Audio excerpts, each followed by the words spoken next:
protect our rights against abuses by other citizens, organizations, and even the government itself. A bill is a proposal for either a new law or for a change to an existing law. Jamaica's parliament, that responsibility is shared between two houses. There are 21 parliamentarians appointed from both political parties to the upper house, also known as the Senate. And there are 63 members of parliament that we, the people, elect to the lower house, also known as the House of Representatives. To pass a law, there is a minimum of 6 stages required in each house. The process can begin in the upper house by a senator or in the lower house.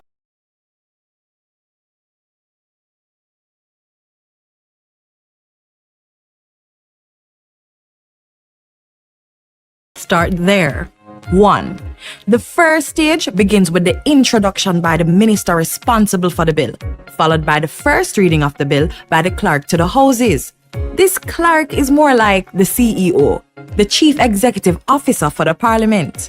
An announcement of the bill is published in the Gazette. This is a public newsletter that the government uses to inform the citizens of what the Parliament is doing on your behalf.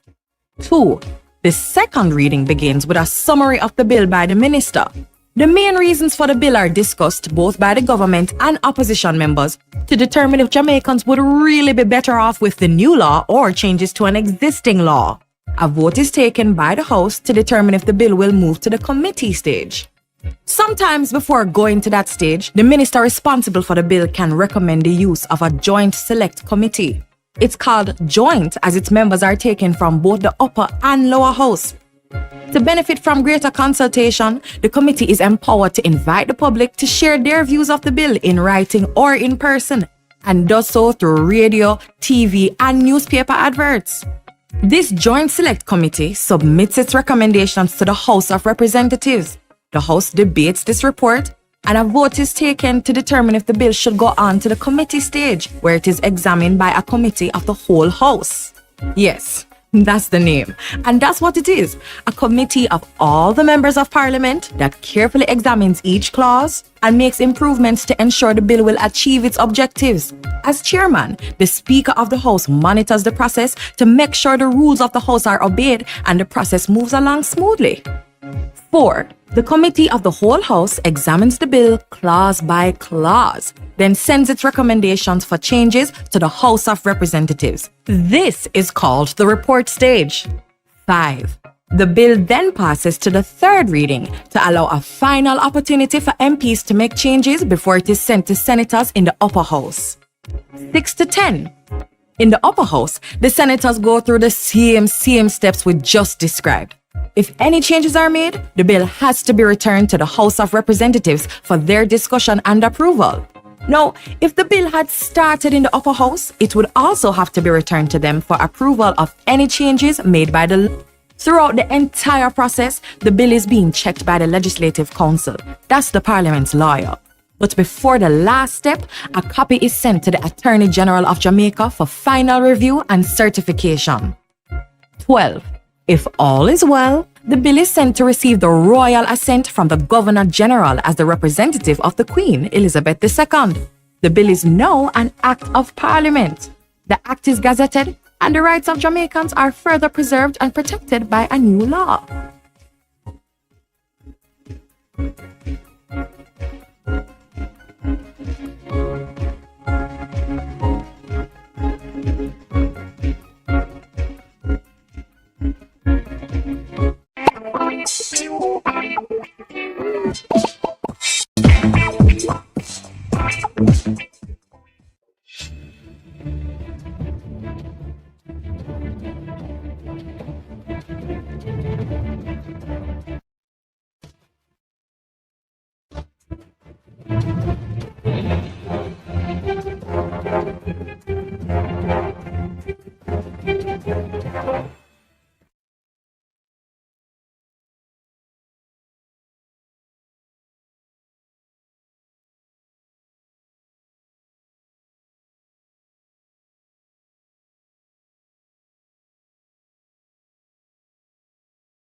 here gathered together in thy name, do most humbly beseech thee to send down thy heavenly wisdom from above to direct and guide us in all our consultations. And grant that we, having thy fear always before our eyes, and laying aside all private interests, prejudices, and partial affections, the result of all our counsels may be to the glory of thy blessed name, the maintenance of true religion and justice, the safety, honor, and happiness of the king, the public weal, peace and tranquility of the island, and the uniting and knitting together of the hearts of all persons and estates within the same, in true Christian love and charity, one towards another, through Jesus Christ our Lord. Amen.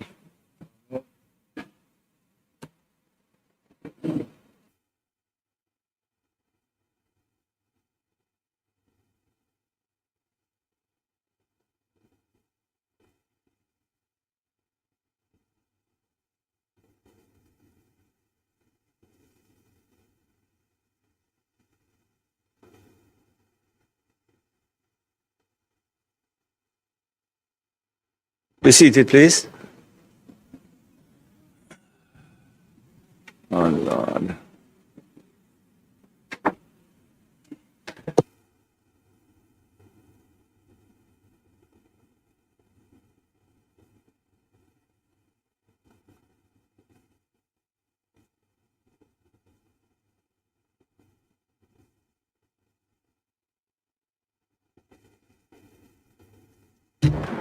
Before we begin the business of the day, we have a number of visitors in the gallery.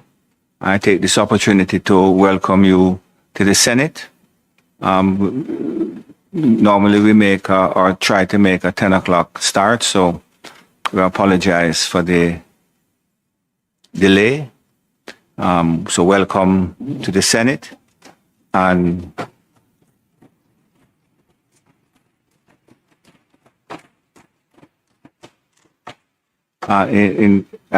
in particular, I must also welcome Mrs. Marcia Campbell, who is a sister of former Senator Lester Campbell, and her husband, Dr. Timon Waugh. So welcome, and in due course, we will pay an appropriate tribute to our former senator.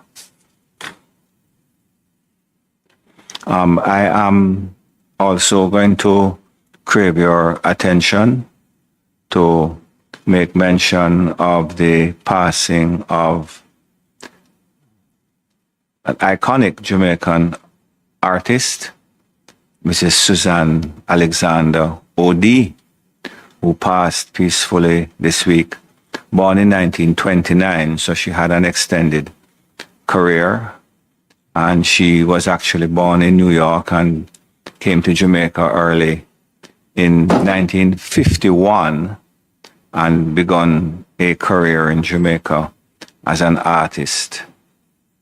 In recognition of her achievements as an artist, she received, amongst other accolades, the Marcus Garvey Award for Art in 1978. She was inducted into the Hall of Fame of the Caribbean Foundation of the Arts in 1999 and was conferred by the government of Jamaica an Order of Distinction in the rank of Officer Class in 2024. The National Gallery of Jamaica has expressed condolences to her family, in particular her son Philip and daughter Wendy.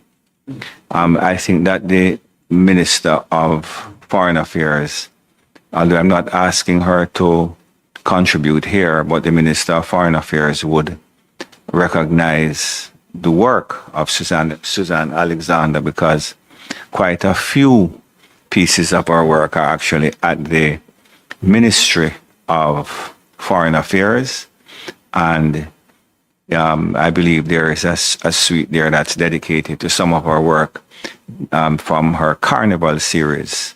So she has made a significant contribution to the development of Jamaican art, and we recognize her.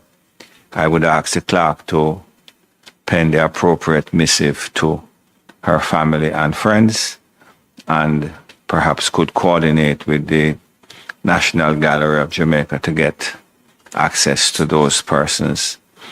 It would be remiss of me not to mention former Senator Professor Trevor Monroe, who is seated to my left, and ask the membership to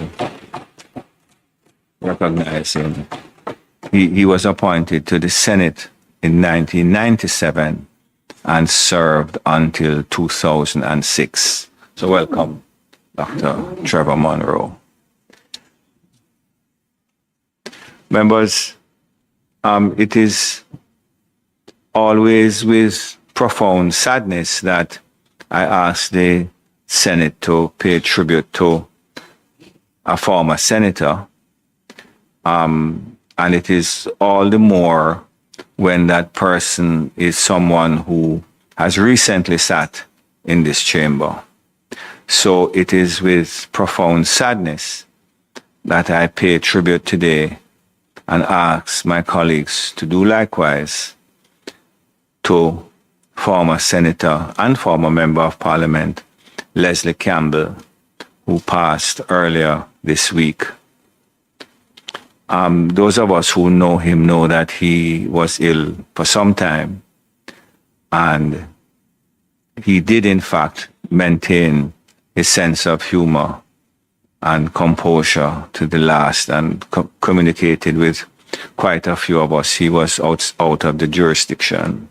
But I had the privilege of working with Mr. Campbell, Lex as we call him, in the Senate and in the legal arena for many years. And I say without contradiction that we have lost a fine Jamaican in the person of Leslie Campbell.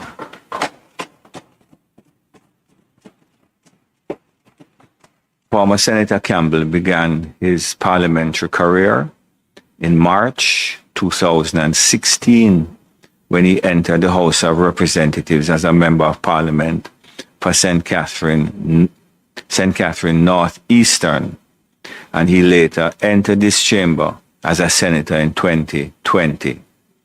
During his tenure as a parliamentarian, he served with distinction as Minister without Portfolio in the Ministry of Economic Growth and Job Creation, and later as State Minister in the Ministry of Foreign Affairs and Foreign Trade. Senator Campbell was, above all, a proud and active member of the Jamaica Labour Party, playing many roles, including his service as Deputy Treasurer. Leslie was the embodiment of determination, level-headedness, and true commitment. He wanted the best for Jamaica, and he played his part in advancing our nation and our people through strategic development at the local level and engagement on the international stage. His warmth combined with his calm and kind spirit left a lasting impression on those with whom he came in contact. He was a witty conversationalist and maybe as a lawyer in him, but always had evidence to back up his assertions. I extend my deepest condolences to the member of his family, his sister who is here. Would ask that you convey to the rest of his family the fact that we have paid tribute to him this morning, his friends who were blessed to know him. May his soul rest in peace.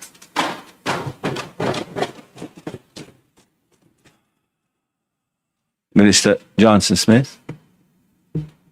Thank you, Mr. President. Mr. President, I rise to join in your words of remembrance, your tribute, and to add my voice to the condolences and sympathies being conveyed to his family present, and the request that you convey to the wider family our sympathies and our prayers for your comfort at this time of grief.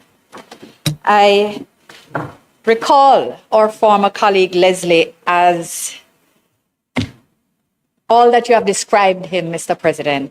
He was an attorney at law, businessman, former member in that other place, and particularly, of course, as a former member of the Senate and a former Minister of State. Leslie served in many roles outside of his parliamentary and executive roles, including as Deputy Treasurer of the Jamaica Labour Party, but I also served with him on the Legal and Constitutional Committee and other committees, dispute resolution, other committees of the party over many years. Leslie was a steady, reliable, knowledgeable, and principled leader who believed in service and his country. It was these qualities that endeared him to the good people of St. Catherine Northeastern, with whom I share my own bond through my father, the Honorable Anthony Johnson OJ, who also served that constituency. Mr. President, Leslie was committed to working for the people of Jamaica, both locally and internationally, and he offered his expertise and his valuable insights to government through service in both chambers at different times. Of course, he did so in service as well as Minister without Portfolio in the Ministry of Economic Growth and Job Creation, and then serving in the Ministry of Foreign Affairs and Foreign Trade as Minister of State. As a parliamentarian, and particularly Leslie carried out his duties with diligence, with dignity, and a steadfast commitment to service, earning the admiration always and respect always of his colleagues. He worked well, in fact, with colleagues on both sides, and he was, again, I say, respected by all. He was also very sincerely liked. He was just a great guy, great and personable individual. Mr. President, Leslie was appointed to the Foreign Ministry after the general election in September 2020 with responsibility for diaspora affairs. And this government has always recognized the critical role that Jamaicans overseas play in our national development, and Leslie understood this fully. He embraced the emphasis we place on diaspora affairs and was therefore entrusted with the role of building and managing these critical partnerships, and he undertook this role with fervor. In particular, he worked closely with the then newly established Global Jamaica Diaspora Council and the Global Jamaica Diaspora Youth Council towards a much more strategic and more inclusive engagement across the globe. As the inaugural chair of the GJDC, he played a key role in guiding its work, recognizing that this also transited the time of COVID and required a particular level of innovation and communication for which he was very well suited.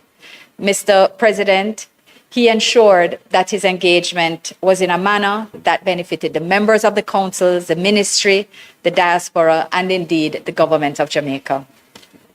Mr. President, as referenced, of course, he took office during the height of the pandemic, and he exercised a great deal of flexibility in operations, always suggesting new ideas and new ways of doing things. He was at the helm of the process to ensure that despite the pandemic, our engagement continued, and he was instrumental in overseeing the arrangements for the virtual staging of the Diaspora Sustainability Symposium in 2021 and the Jamaica 60 Diaspora Conference, which was held in 2022 in hybrid format. In addition to Leslie's oversight of the diaspora portfolio, he made significant contributions to other areas of the Foreign Ministry's work, including at the regional level through the Economic Commission for Latin America and the Caribbean, ECLAC, as Sherpa for the UN High-Level Panel for Sustainable Ocean Economy, and for engagement with our bilateral partners. Mr. President, I'm also honored just to share a few memories of some members of the Foreign Ministry family who worked closely with Leslie. They reflect on being struck always by his affable manner and his interest in their welfare and well-being. He was, in some ways, they reflect a silent river that ran deep, in that he was a man of few words, but when he spoke, he did so with clarity, discernment, understanding, and a remarkable emotional intelligence. Staff also shares, and this is the most widely held, that they most fondly remember him for his jokes. Whether hit or miss, and every speech was littered with humor. But whether hit or miss, they always drew laughter. And during his brief introductory speech on the first day at the ministry, which is the most remembered speech, staff members still recall that they were not only disarmed by how funny and how personable he was, but they were also left in stitches. Mr. President, Leslie's leadership style was particularly appreciated because he's remembered as having led not just with skill, but with a heart, making everyone feel seen, valued, and supported. So I want his family to know that this is how he's remembered. And they're remembering in this way, not only at Capitol, but across the missions where he had engaged with heads of mission and diaspora communities during his time of service. His laughter was infectious, his wit effortless, and his presence a constant reminder that work could be both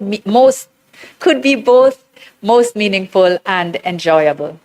He gave generously of his time, his guidance, and his belief in those around him. And in doing so, he helped others to grow in ways they didn't think possible. He led with empathy, listened without judgment, and also found ways to uplift. That kind of leadership, even if not for the longest period of time, leaves a lasting impact far beyond deadlines and achievements. Mr. President, he is well remembered by staff. So on behalf of the Honorable Alanda Terrelong, Minister of State, Sheila Sealy-Monteith, Permanent Secretary and Head of the Foreign Service, the staff of the Ministry of Foreign Affairs and Foreign Trade, especially those who worked most closely with him, in particular Ambassador Franz Hall and Mrs. Charmaine Chung Moulton, I once again extend heartfelt condolences to the family, friends, loved ones, and colleagues of former Minister of State, Leslie Campbell. We salute his achievements, his contributions, and his memory, and we extend our prayers to his family and friends for their comfort in this time of grief. I thank you, Mr. President.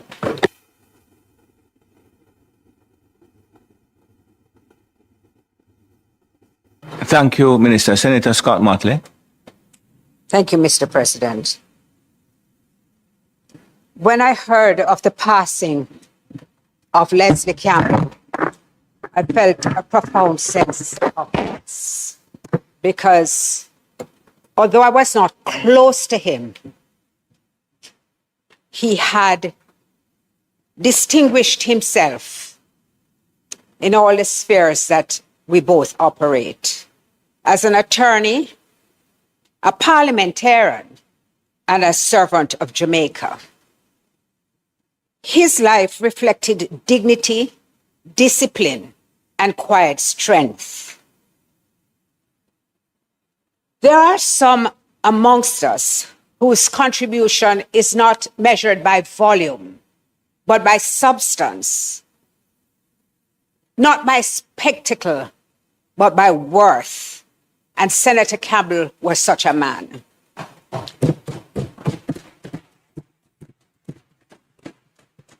He brought to public life a calm intellect, a careful mind, and an unwavering respect for the institution he served. And sometimes our conduct in the chamber here met with great displeasure on his part. Before entering this honorable Senate, he had already given service as Member of Parliament and later Minister of State, carrying out his duties with seriousness and humility. I would say that in this chamber, he distinguished himself by a quality that has become all too rare in public discourse: restraint. He did not seek attention through crude political banter or personal attacks. He understood that disagreement need not descend into disrespect, and that public service is elevated when debate is conducted with civility and purpose. His interventions were thoughtful, measured, and diligent. He came prepared. He listened carefully, and he always brought us back to, what about the bill? We are debating a bill. He contributed meaningfully. Longfellow wrote, "Lives of great men all remind us We can make our lives sublime and departing leave behind us footprints in the sand of time. These words are fitting today. Leslie Campbell leaves footprints, not merely in the legal fraternity or in the political history of Jamaica, but in the example he set for younger parliamentarians and attorneys at law. He demonstrated that one may participate fully in political life without surrendering grace, courtesy, or dignity. The legal profession has lost a respected colleague.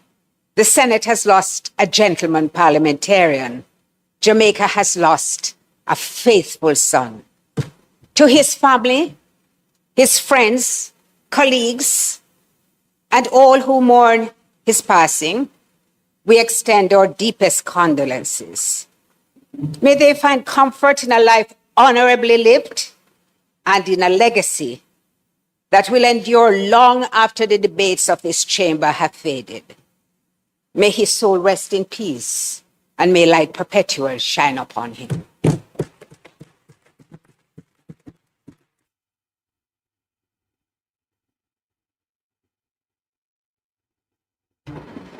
Senator Sinclair. Thank you very much, Senator Scott Motley. Thank you, Mr. President. Life can be fickle. You're here today and gone tomorrow.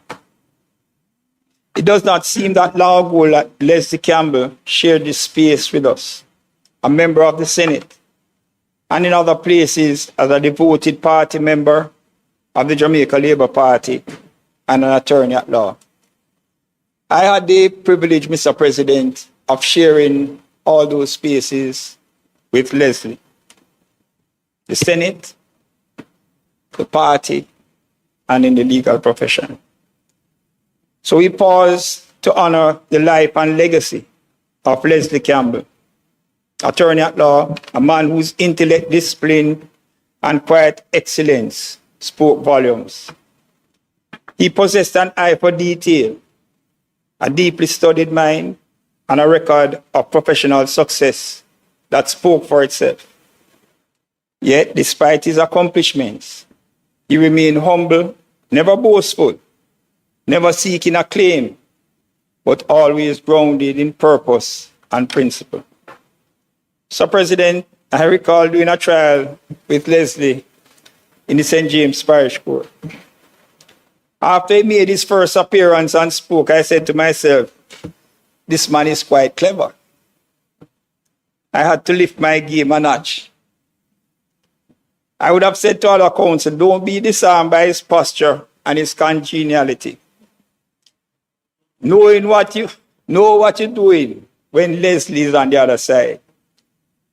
And, you know, we had a taxation matter, Senator Scott Motley. And Leslie called me on the morning of the taxation hearing. And something in my gut said to me, don't take that call. Don't take that call. And I made the error in taking the call, Mr. President. And what I was anticipating and expecting as to be the result of the taxation, in a matter that I was successful, it went south. Because that call, Leslie didn't even appear. He just said, Sinclair, you're going to take less. But he was able to disarm you by his congeniality. As I said, the anticipated cost went south. Leslie believed in service beyond self. He gave generously of his time, nurturing young counsel, guiding them with patience, wisdom, and a genuine desire to see them succeed. His mentorship leaves a lasting imprint on the legal fraternity. His commitment to public life was equally distinguished. He served Jamaica with honor and distinction as a member of parliament, a senator, and as a minister of state in the Ministry of Foreign Affairs. In each role, he brought diligence, thoughtfulness, and integrity. Within the Jamaica Labour Party, he stood as a standard bearer in a constituency in St. Catherine, carrying the banner with pride and conviction. As a deputy treasurer, he contributed to the strength and organization of the party, demonstrating loyalty and steadfast service. But beyond titles and achievements, Leslie Campbell was truly a man for all seasons, jovial in spirit, cordial in every interaction, and ever present with a warm smile. He had a way of making people feel at ease, of bringing lightness even to the most serious of moments. His life reminds us that greatness is not only measured by what one achieves, but by how one carries oneself, how one treats others, and how one gives back. On his passing, Mr. President, I got a call from a mutual acquaintance who resides in Montego Bay. Well, probably to Leslie, he was more than an acquaintance, because there was never a day that I would encounter this gentleman and he would not speak highly of Leslie and how his actions towards him positively impacted his life and that of his family in many ways. But that was the nature of Leslie Campbell. He made his mark in the hearts of many people, not only within his family, but far beyond. The gentleman said he felt compelled to express his sadness at his passing. To his family and dear friends, I express sincerest condolences. Leslie Campbell has gone too soon. We must cherish the memories of the good times we shared, and may his legacy continue to inspire, and may his soul rest in peace. I thank you, Mr. President.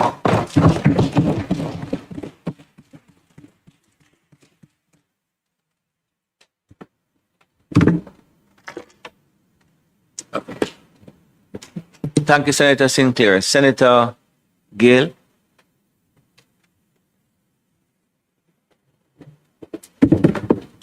Thank you, President. You know, today we celebrate the life of Leslie Campbell, our colleague and friend. And I recall when we have telephone conversations, Leslie's parting shot to me would always be, we must meet up and drink a Pepsi.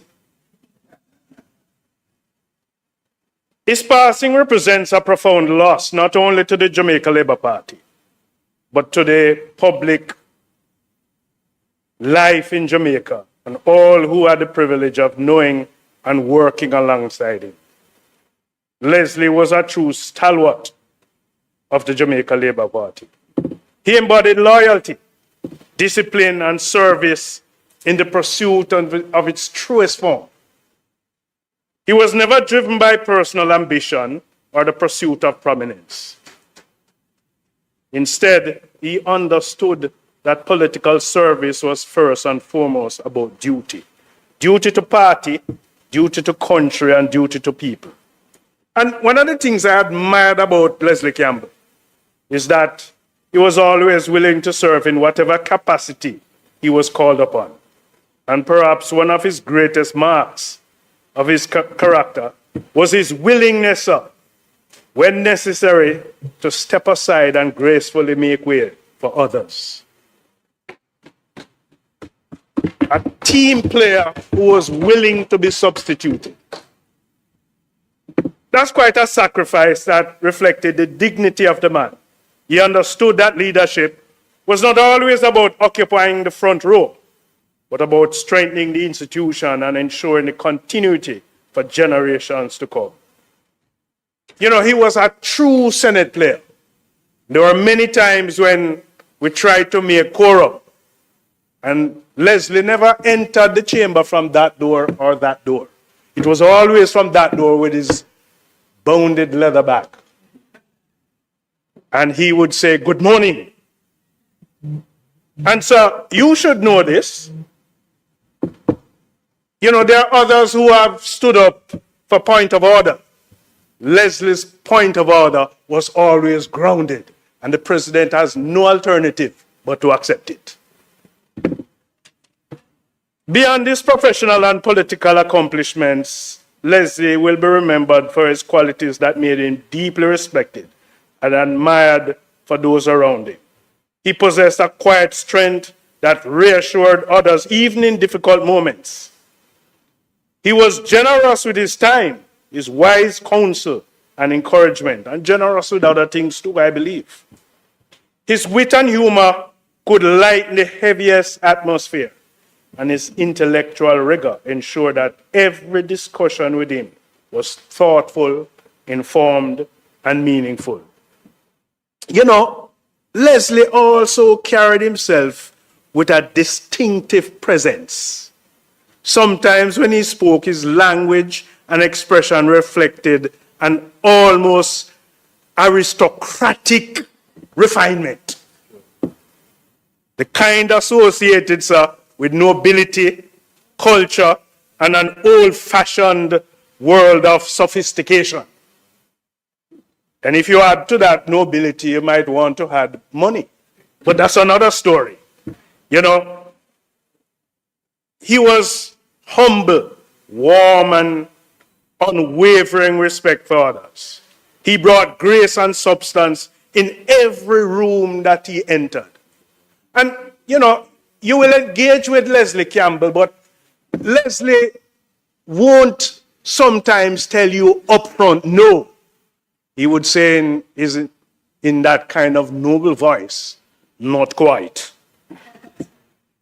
And I recall we were downstairs in the lunchroom, and one of your former colleagues who is in that other place now, parading his dreadlocks. He was engaging with Leslie, and I believe Leslie wanted more out of him, and Leslie would look over his glasses and say, you know, my friend, I believe you're onto something there. Proceed. Well, your colleague ran like a river.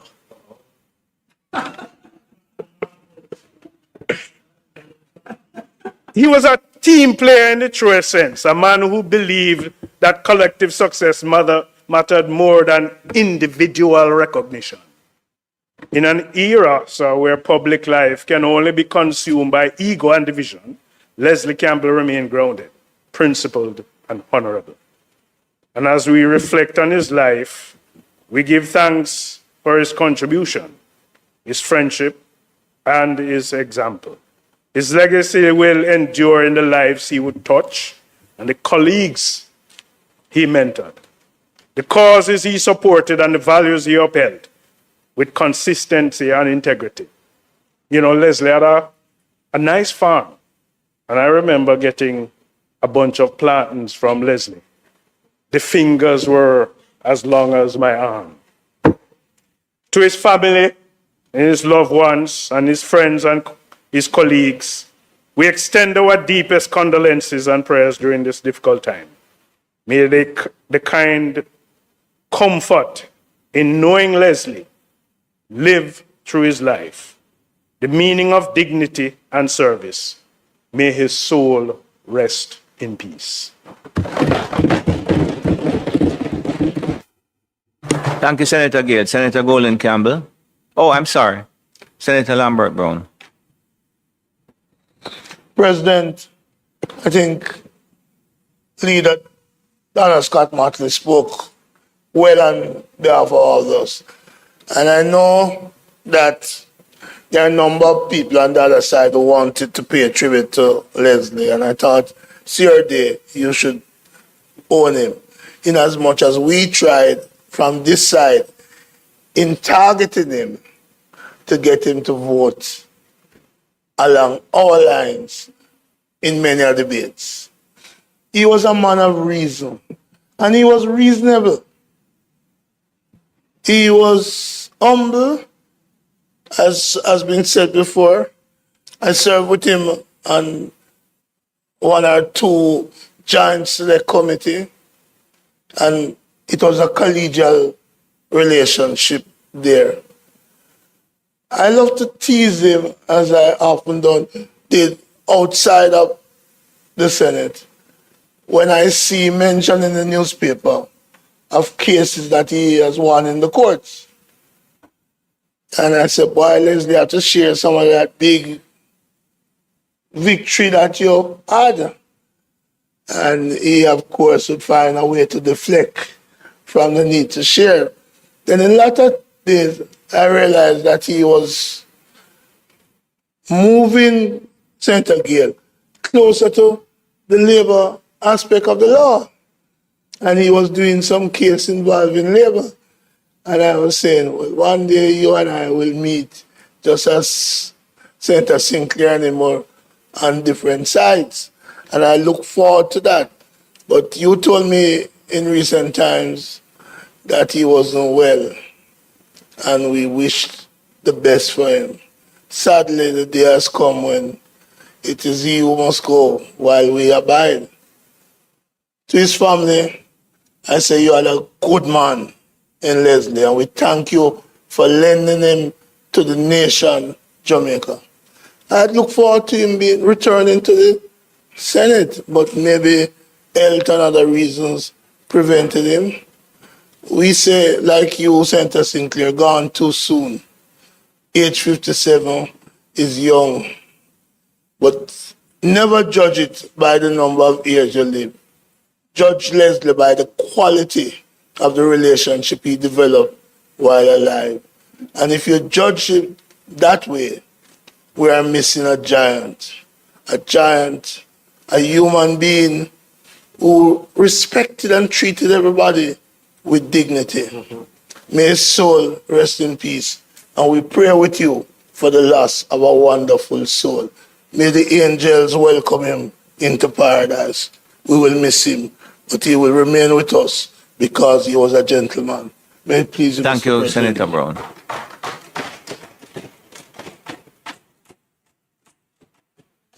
Senator Golden Campbell.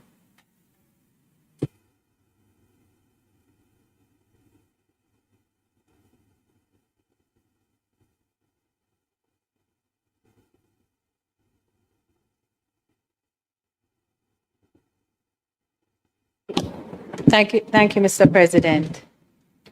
Mr. President, I met Leslie Campbell just about 21 years ago. And I met him, I was introduced to him by my now husband, who is his first cousin. Immediately, Mr. President, Leslie became family to me in a real way. So you will forgive me if my tribute to him and my remarks about him this morning are a lot more personal than about his national endeavors.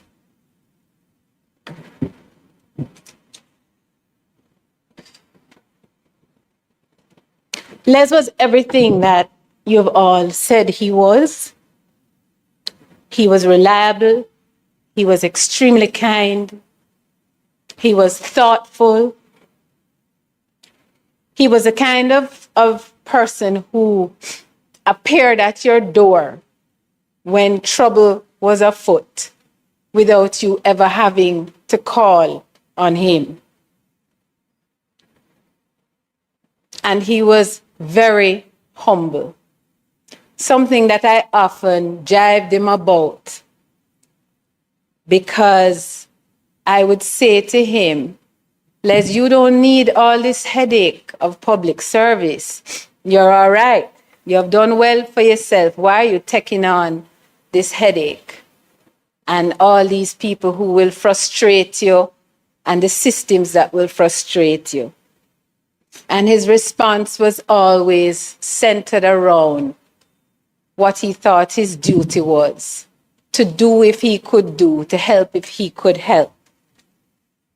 His commitment to national service continued really straight up to his passing, because you could call on him at any time, even during his illness, once he was able to speak to you and run an issue by him, a thought by him. We had a lot of discussions in the last year about adverse possession and the need for reform in the laws governing adverse possession. And you know,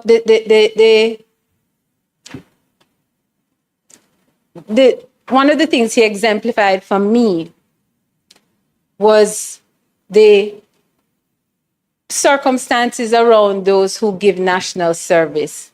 He did not need to. He did not need positions. He did not need accolades. And oftentimes when people give their lives and their time and their resources, and I happen to know he gave a lot of his resources in public service, they get back very little. There's no reward, sometimes not even thanks. But that did not deter Leslie Campbell. Leslie was focused on giving. He was focused on service, and he wasn't focused on rewards. Leslie comes from a family of 10 children, one of whom passed before him, and one brother remaining, but mostly girls.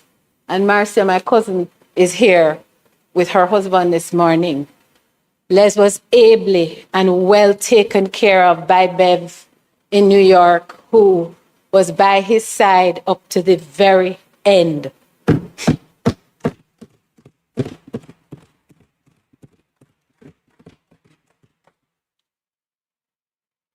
Mr. President, I'm not going to speak much longer because I don't think I can manage to. Les did so much for all of us. He was the shoulders on which many of us stood. And even though I entered the family recently, I also benefited and was supported by him. And whenever you would say to him, "Boy, Les, how can I help? What can I do to support?" "Oh, darling, nothing. You just do what you need to do and do well at it," would be his answer to me. And he continued up to the difficult parts of his illnesses, being there for everyone else. I recall talking to him about a young relative that we had and explaining to him that he was having some tough times. And before I knew it, Leslie was arranging from his sickbed to get resources in place to assist that relative. He did it not just with one, he did it with probably 2 or 3 in the course of the last year, even while he was battling his own illness. He remained, Mr. President, a safe place for many of us. He was confidential, so he was almost everybody's confidant. You could go set a problem at his feet, talk through it, and he would counsel you, oftentimes infusing that with the very humor that you all have experienced from him. It was never going to be a serious and sober moment. But you knew that when you spoke to him, it landed there and it stayed there. His honor is unquestionable. I thank him for his example to me. I thank him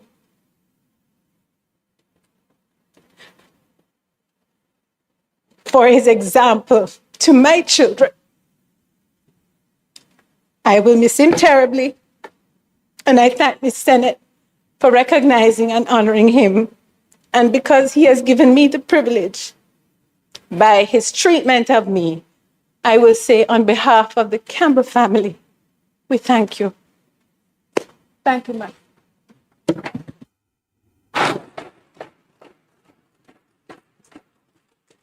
Thank you, Senator Golden Campbell. The clerk has asked me also to put on record the condolences of herself and all the members of her staff who interacted with Leslie over the many years, and asked me to just convey to the family their deepest of condolences. I'm going to ask the membership to rise for a moment of silence.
May his soul rest in peace and light perpetual shine on him. Just want to point out to his sister that a number of us are invested in that Bombay mango tree around the back of the house.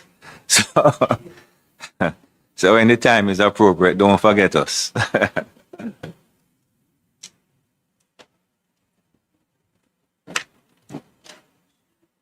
Statements by ministers. Announcements. Laid on the table of the Senate are the following: annual report and audited financial statements of the SCJ Holdings Limited for the financial year 2020-2021 and its related ministry paper number 28 of 2026 titled Annual Report and Audited Financial Statements of the SCJ Holdings Limited for the year ended March 31, 2021. Annual Report and Audited Financial Statements of the Jamaica Bauxite Mining Limited for the year ended March 31, 2022, and its related ministry paper number 29 of 2026 titled Annual Report and Audited Financial Statements of the Jamaica Bauxite Mining Limited for the year ended March 31, 2022. Annual Report and Audited Financial Statements of the Jamaica Vacations Limited for the financial year 2023-2024. Annual Report and Audited Financial Statements of the Montego Bay Convention Center for the financial year 2022-2023. And finally, the Annual Report of the National Solid Waste Management Authority for the financial year 2024-2025.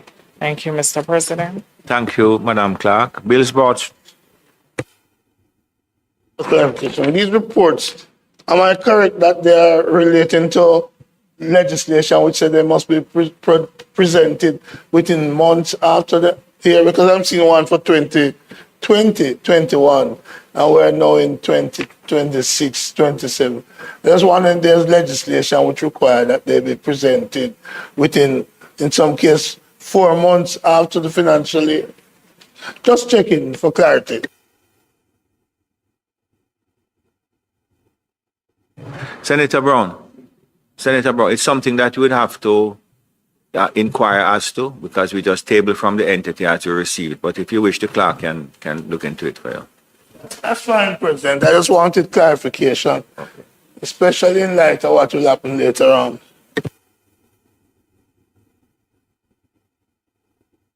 Bills brought from the Honorable House of Representatives. The following is a message from the Speaker of the House of Representatives. I have the honor to advise the Honorable Senate that on the 5th day of May 2026, a bill entitled An Act to Amend the Jamaica Dairy Development Board Act, expand the definition of milk in keeping with international standards, and provide for connected matters was passed in the House of Representatives with one amendment. Mr. President, I signify my willingness to take charge of the bill. A bill shortly entitled the Jamaica Dairy Development Board Amendment Act 2026 read a first time. Mr. President, I beg for second reading of the bill. Give notice, of second reading of the bill. Petitions, papers, reports from committees, notices of motions given orally, questions and answers to questions, motions that may be made at the commencement of public business requiring notice, motions relating to the sitting of the Senate, motions for leave to introduce bills, the presentation of bills without the leave of the Senate first obtained, public business. Minister. Mr. President, today we will resume and conclude the debate on the National Reconstruction and Resilience Authority Act 2026. That is the primary item on the agenda today. I just want to extend apologies and with your leave, advise that I have to depart in order to attend a funeral, during which time Senator Morris Dixon will lead the Senate and continue to pilot the bill through the debate. Thank you, Mr. Thank you very much.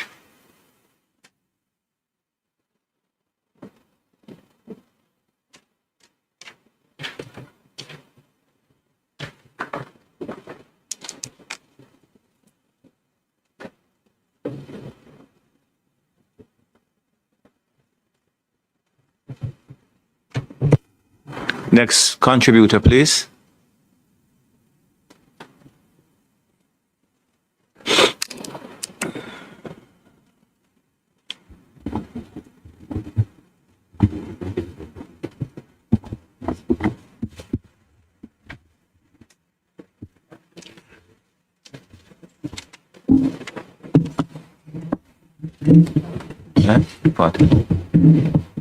Senator Small Ferguson.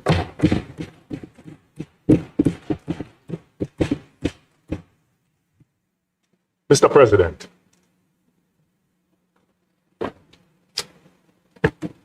I rise to contribute to the debate on the National Reconstruction and Resilience Authority Bill 2026.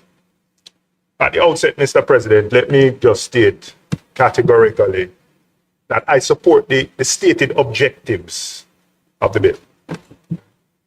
In the aftermath of Hurricane Melissa, the need for a coordinated, decisive, timely response to support reconstruction, restore normalcy to the lives of those affected, and build a stronger, more resilient Jamaica is not in dispute.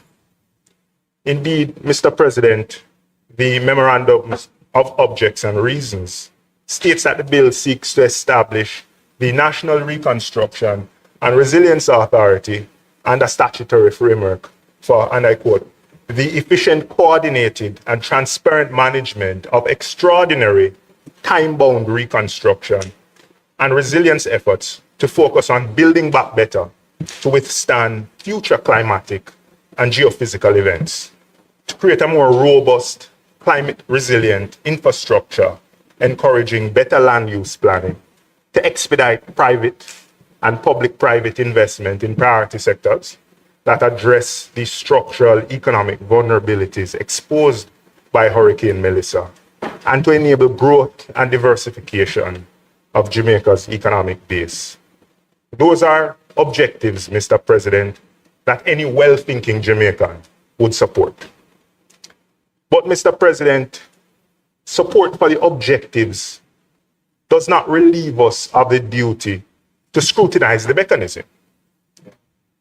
This is a bill, Mr. President, that has been sold by the government fundamentally as legislation for the Jamaican people, and in particular, those whose lives, homes, livelihoods, communities, and sense of normalcy were most directly disrupted by Hurricane Melissa.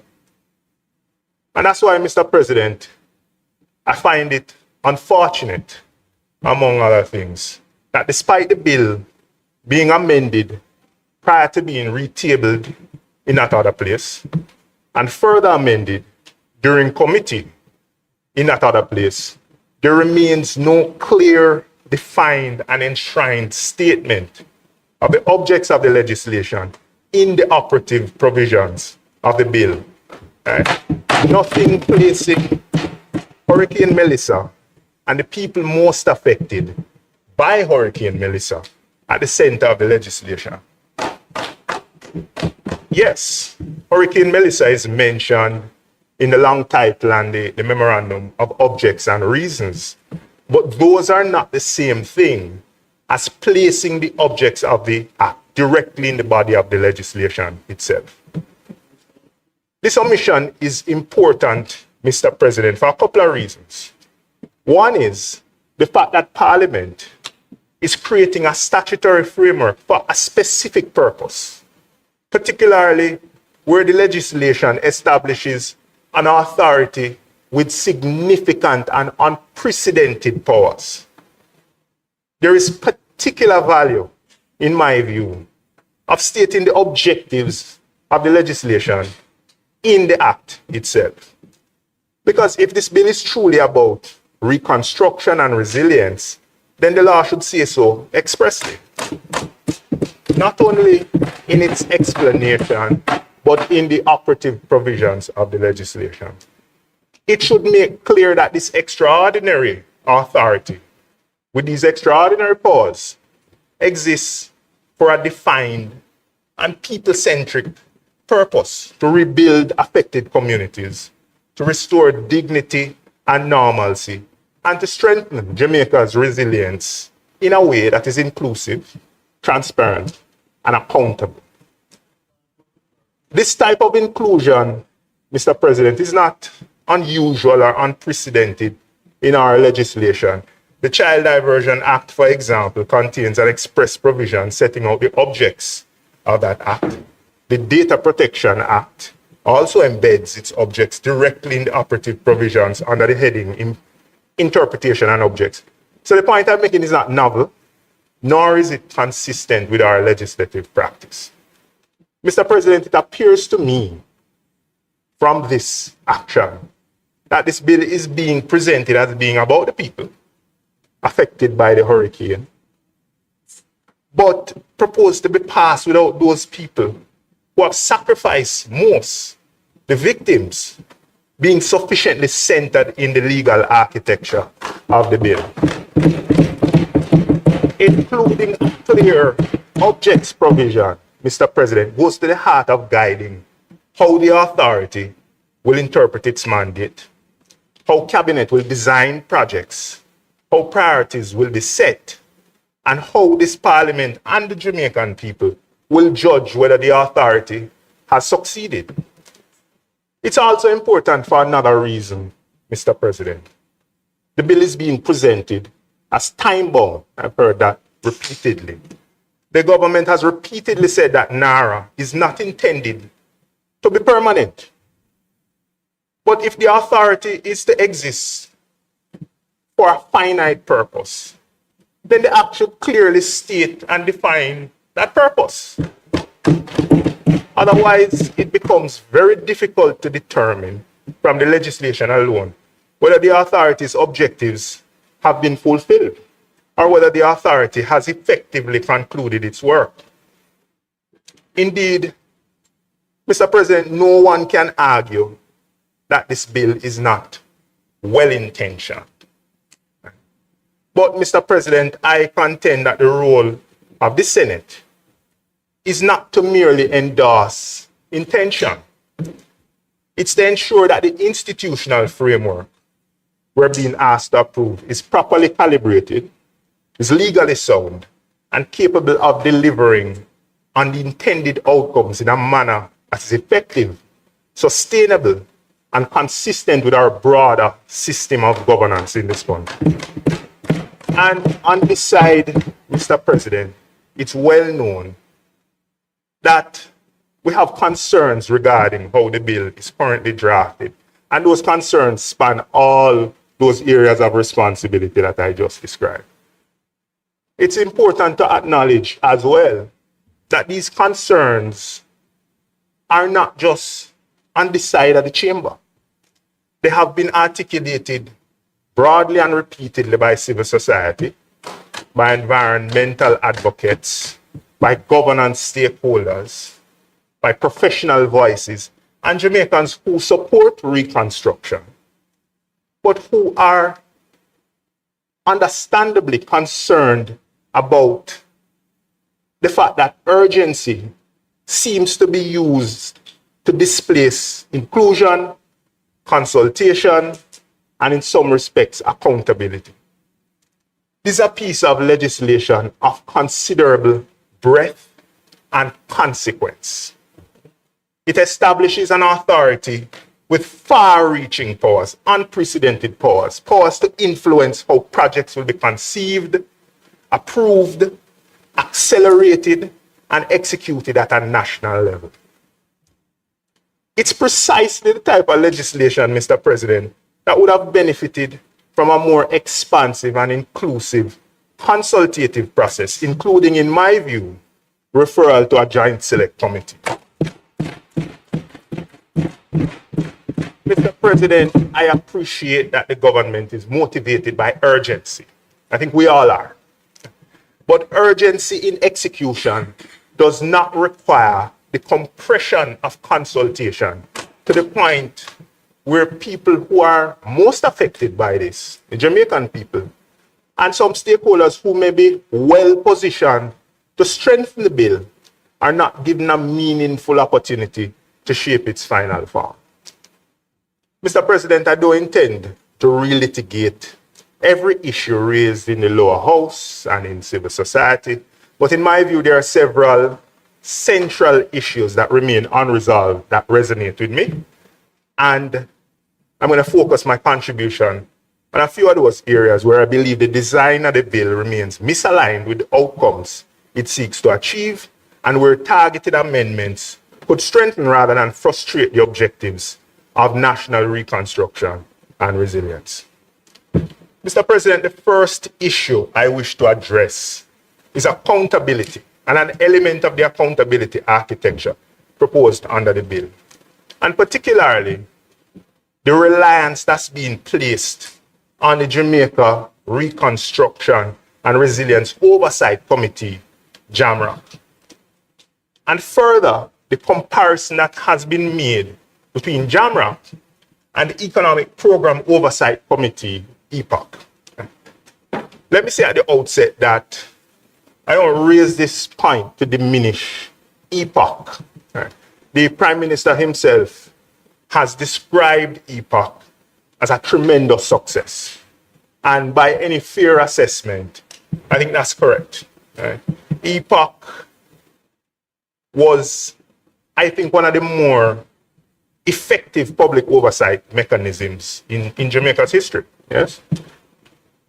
Indeed, the concept was lauded by the IMF, and it was at a time when this mechanism was critical for building confidence, for communicating progress, and for supporting public discipline during a very difficult period of economic adjustment.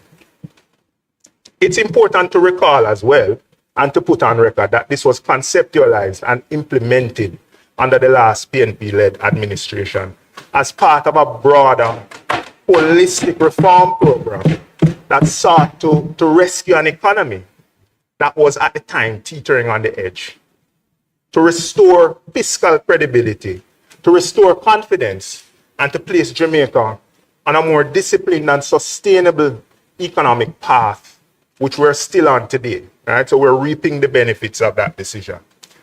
But Mr. President, if EPOC is being relied on as a precedent, then we must be precise about what EPOC was and what it did and the environment in which it operated. We can be selective about the comparison. EPOC didn't exercise any statutory power. It didn't approve any spends, any projects. It did not direct any agencies. It did not enter into any contracts. It didn't override or influence any regulatory approvals. What EPOC effectively did was monitor the country's performance against a macroeconomic program that was already constrained by very significant guardrails. Right? At the time, Jamaica was operating within the framework of an IMF program. There were agreed targets with the IMF. There was ongoing oversight by the IMF itself, quarterly targets to meet and quarterly oversight. There were defined fiscal and macroeconomic benchmarks to meet. And importantly, Jamaica also moved during that period to legislate fiscal rules which imposed a legal discipline around the management of public finances. Right? So it was entrenched in the law that we needed to be fiscally responsible. In that context, Mr. President, I contend that EPOC was not the source of discipline in the system. It monitored it, it commented on it, but the system was already disciplined by binding fiscal rules, agreed IMF targets, and continued IMF oversight. So the distinction between the operating environment that EPOC enjoyed and what we're looking at now for JAMRA is important. EPOC helped Jamaicans to understand whether the government was meeting agreed benchmarks. It helped to maintain confidence in the reform, and that was very important.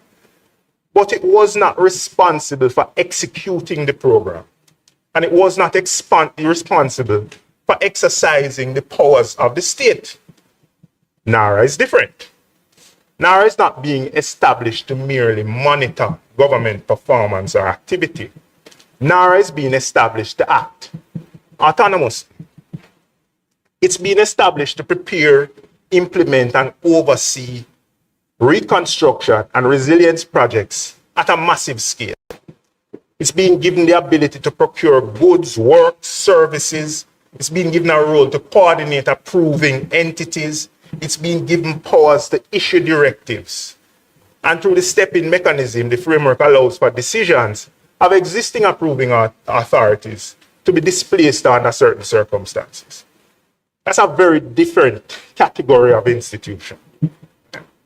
So, Mr. President, in summary, EPOC monitored power and NaRRA will be exercising power.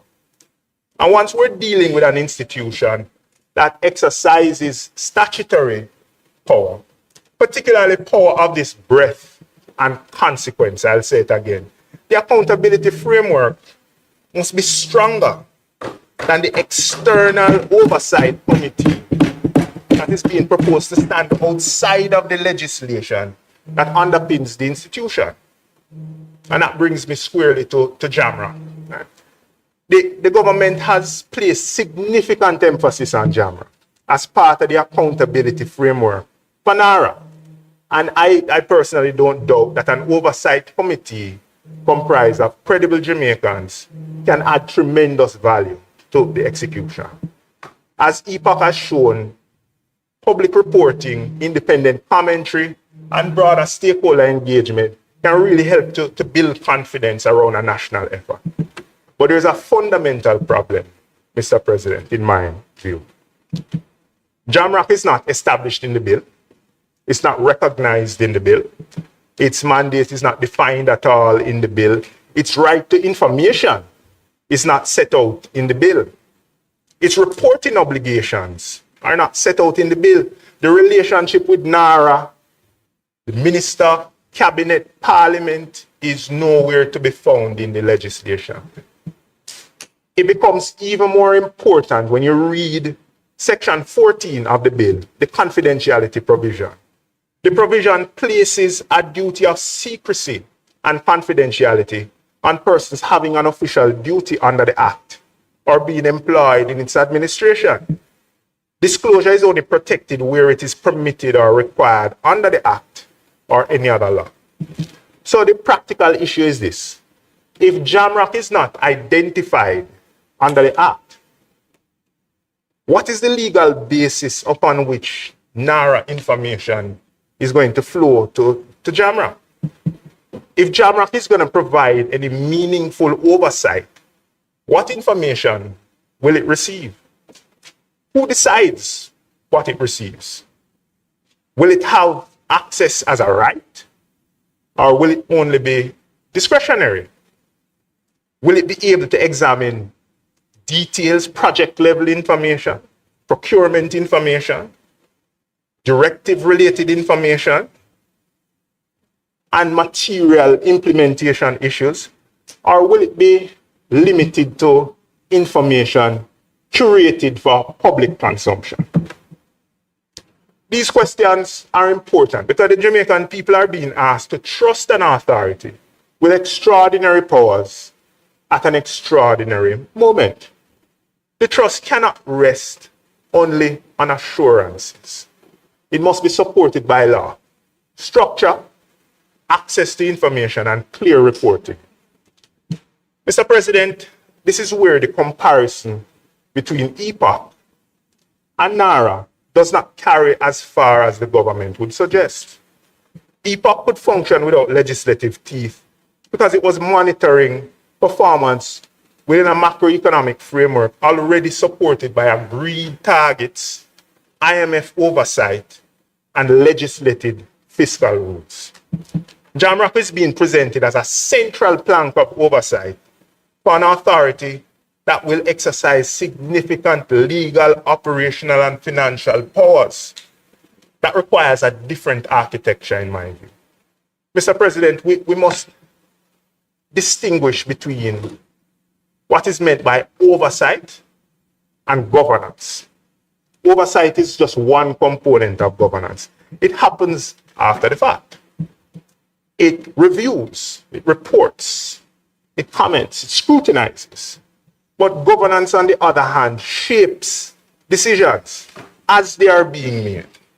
It sets parameters, it tests assumptions, it manages conflict, it reviews risk, and it ensures discipline before decisions are taken.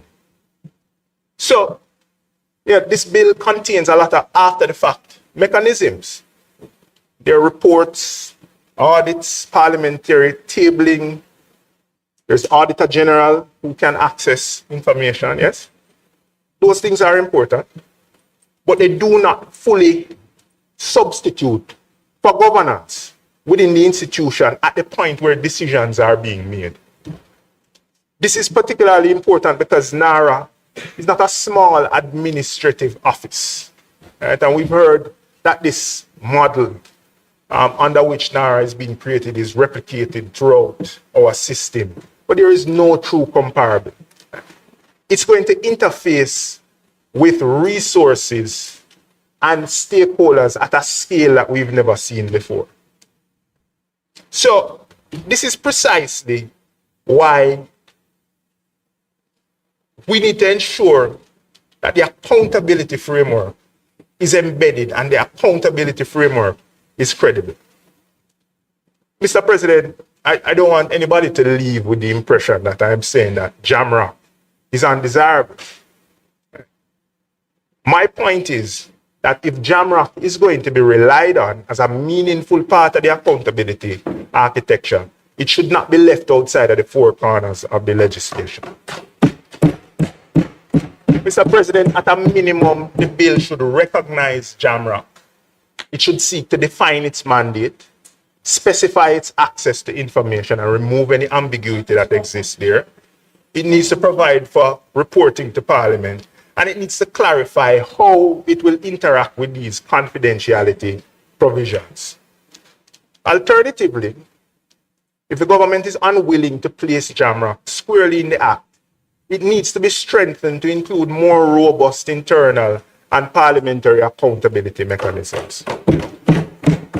As currently framed, Mr. President, we're being asked to accept a structure where significant statutory power is being placed in NaRRA, but the principal oversight mechanism being used to justify that concentration of power has no statutory footing. That's not a sufficient answer to the governance concerns that have been raised. JAMROC may be useful as a public confidence mechanism, but unless it is legally enabled, and unless it has access to information, it cannot at all be a credible element of the oversight. The lesson, Mr. President, from EPA is not that oversight bodies never need the law. The lesson, Mr. President, is that oversight works when its surrounding framework is clear, disciplined, and credible. And I contend, Mr. President, that for NaRRA, the surrounding framework is still being created.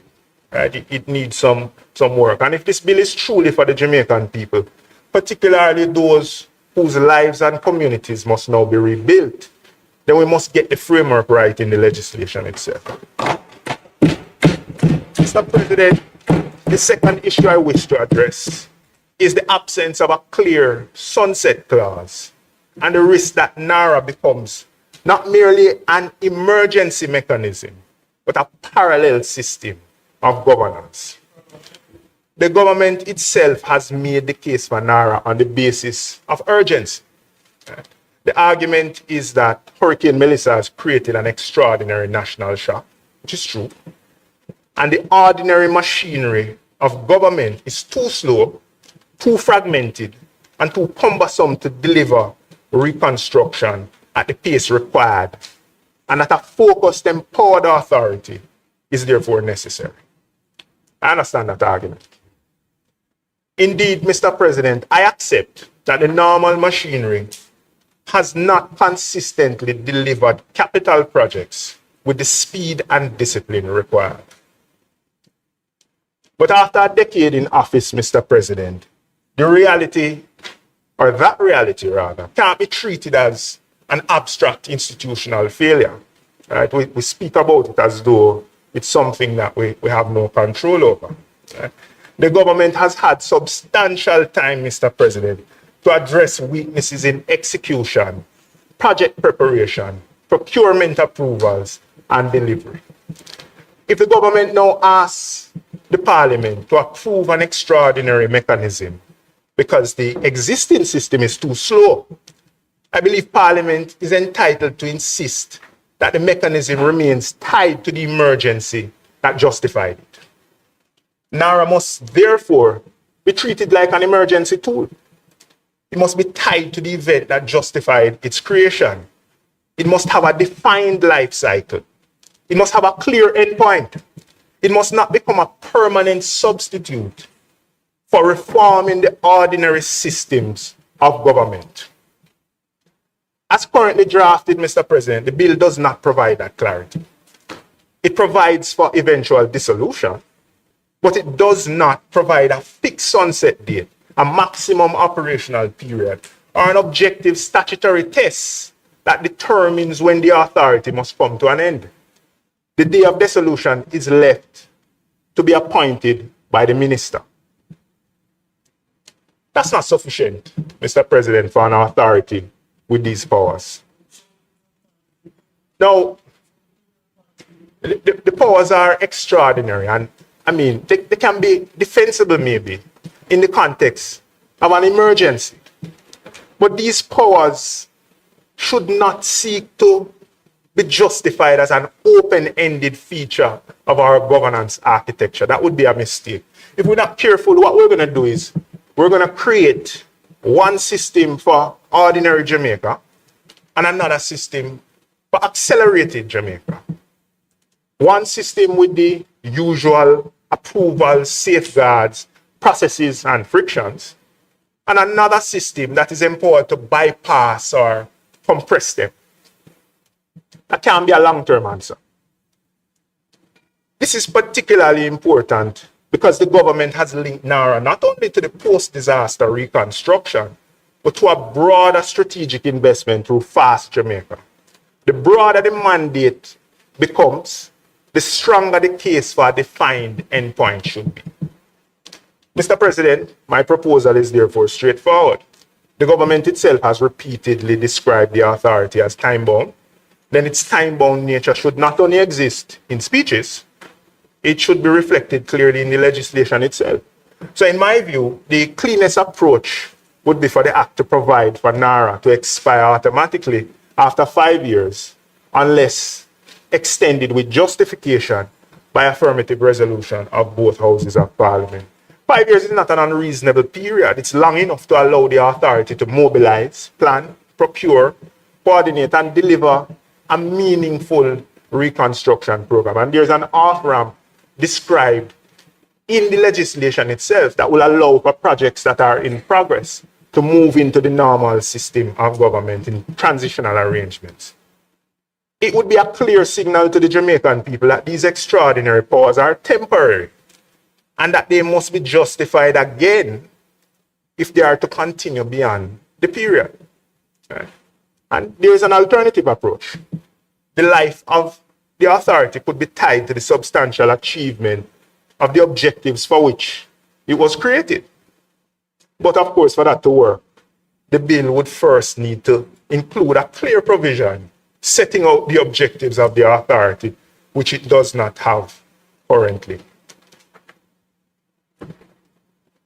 Once those objects are clearly enshrined in the legislation, then the legislation could provide for the minister to certify that the core objectives of the act have been satisfied and subject to affirmative resolution of both houses of parliament that could trigger a dissolution.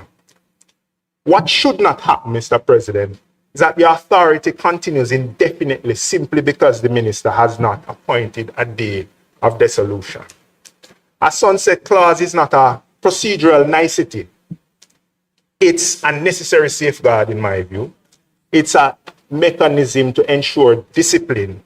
And it's a signal that the parliament understands the difference between an emergency response and permanent governance. Mr. President, the third issue follows naturally from the second issue. By the government's own admission, the ordinary machinery of government is too slow, too fragmented, and too inefficient to deliver reconstruction at the pace that is now required. Even it has been said that it's too fragmented to deliver at the ordinary pace that the country requires. And this is a serious admission. And I contend, Mr. President, that the consequences of that admission needs to go beyond just the creation of NaRRA. If the normal system is too slow, we shouldn't simply create an extraordinary authority to operate around it. We should also require a program to fix it. Mr. President, this bill creates NaRRA and gives it extraordinary powers. But I contend, Mr. President, that it's deficient in that it doesn't require a parallel program to identify the bottlenecks, the reforms in process, the strengthening of institutional capacity that will leave Jamaica with a better framework once NaRRA has done its work. Mr. President, if the bill is genuinely about resilience, the resilience cannot only be physical. It cannot just be roads and bridges and schools. It must also be institutional. A resilient Jamaica must have institutions that can plan, approve, finance, procure, and implement public projects without requiring workarounds. So we need to fix the normal system. The bill should therefore, in my view, Mr. President, require a parallel reform program focused on improving the ordinary machinery of government. That program should be visible, Mr. President. The country should not be asked only to look at what NaRRA is building, but the country should also be able to see what Jamaica is learning. We should know whether approval timelines are being reduced in the ordinary system, whether procurement and project preparation is being improved, and whether the agencies that we've identified as being too slow are being strengthened. And I contend, Mr. President, that this parallel program would not at all delay reconstruction, but it would leave Jamaica in a much better place. Mr. President, the goal of this legislation should not be to build a bypass. The goal should be to repair the road as well, the ordinary road that all of us have to drive. And when this period ends, Mr. President, Jamaica shouldn't simply have been rebuilt. Jamaica should have had better institutions coming out of it. Mr. President, before I close, I want to briefly engage with some of the arguments advanced in support of this bill, particularly some of the arguments that have been made by Honorable Minister Maurice Dixon in her opening contribution. I don't intend to respond to each of them point by point, but there are a couple of them beyond what I've touched on already that I feel like I need to engage with.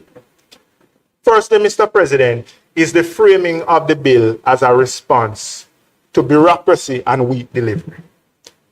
Mr. President, the minister presented the bill as being necessary to respond to the failures of the ordinary machinery of government to deliver. Right? And the example that she used was an ordinary delivery. It wasn't an express delivery. And said, listen, we're not set up to do things efficiently. And as I said before, I understand that argument.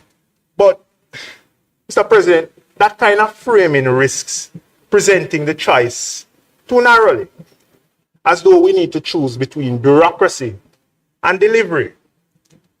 Mr. President, Jamaica does not need bureaucracy for its own sake. But what we do need is structured discipline and accountability. And there's a difference between unnecessary delay and necessary governance. The challenge that is before us, Mr. President, is to remove what is unnecessary while preserving what is essential.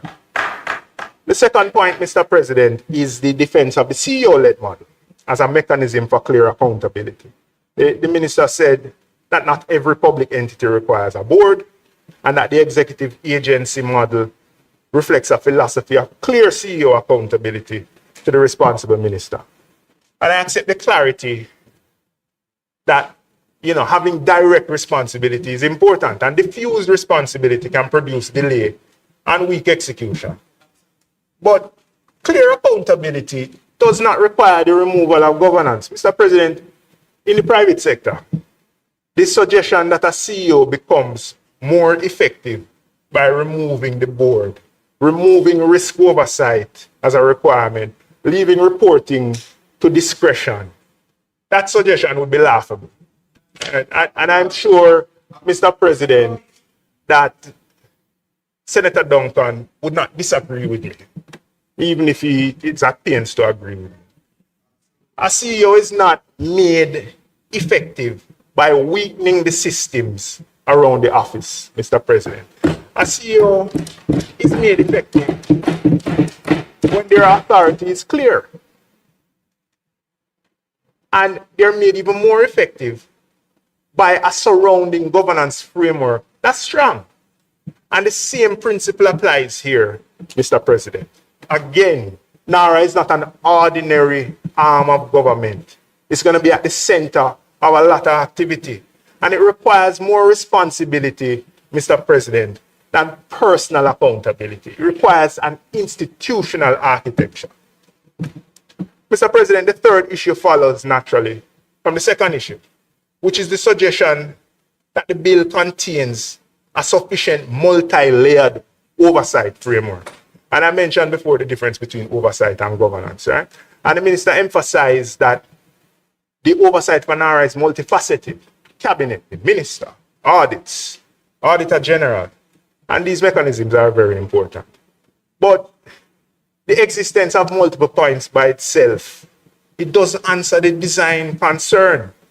Cabinet approval is not the same thing as institutional governance. Audit is not the same thing as real-time decision-making discipline. Parliamentary scrutiny is after the fact. It's not the same as structured accountability at the point where decisions are being taken. So the real issue is one of adequacy. It's whether the framework is strong enough to cover off the kind of power that NaRRA will exercise, and whether it can sustain public confidence as decisions are made quickly, at scale, with significant consequences for the Jamaican people. Mr. President, several examples were made and comparisons were drawn with other jurisdictions: Dominica, New Zealand, Japan, Peru, others. So the concept is not novel, and the comparisons are useful. But we must take the full lessons from them, Mr. President. The lesson is not only that these countries created these special reconstruction bodies after the disaster, but the fuller lesson is that where they created these powerful special purpose reconstruction bodies, they also address governance, reporting, statutory purpose, public confidence and institutional transition. They did that all at once. Dominica's framework, for example, included a more layered institutional structure with policy direction at the top, supervisory mechanisms, audit and risk oversight, and execution capacity operating within a defined framework.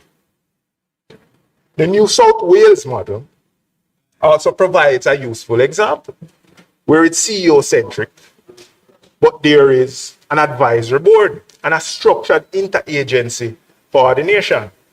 These models recognize that speed and structure can reinforce each other, Mr. President. And Jamaica should not borrow just the idea of creating this very powerful entity without taking the governance along with it. Mr. President, in closing, I return to where I began.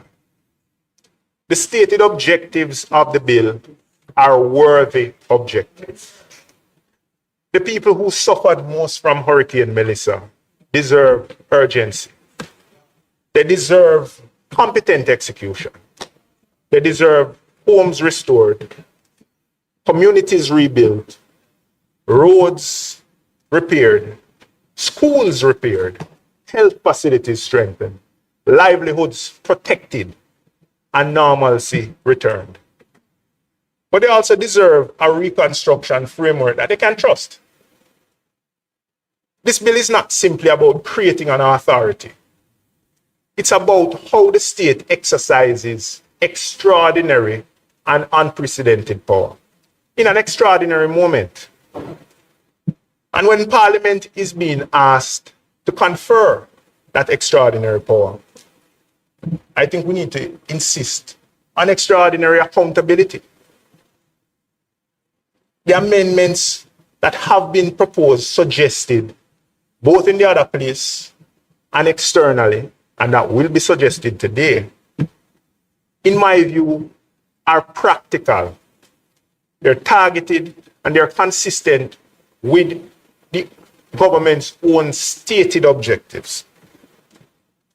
If this bill is truly about the aftermath of Hurricane Melissa and the people most affected by it, then let's place it in the bill.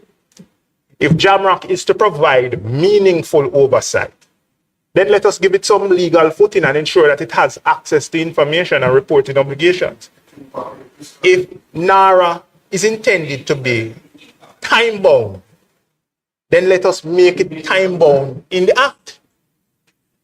If the ordinary machinery of government is too slow and fragmented, then let's require a visible program to fix it.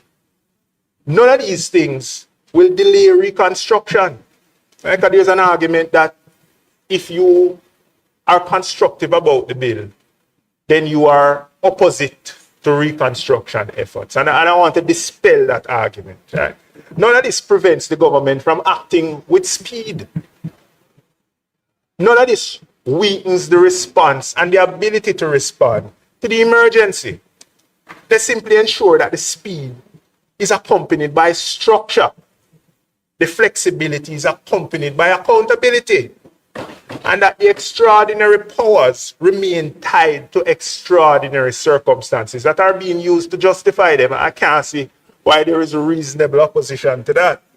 Mr. President, the Jamaican people are not only asking, or they are not asking for promises. They're asking for delivery that they can see.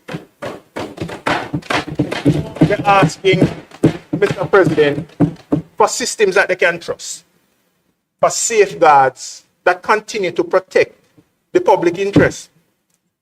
One of the most important tests of this legislation will not only be what NaRRA will build, but will be whether Jamaicans believe that what is built was delivered in a transparent, fair, efficient way, and that whatever was built and delivered was in their interest.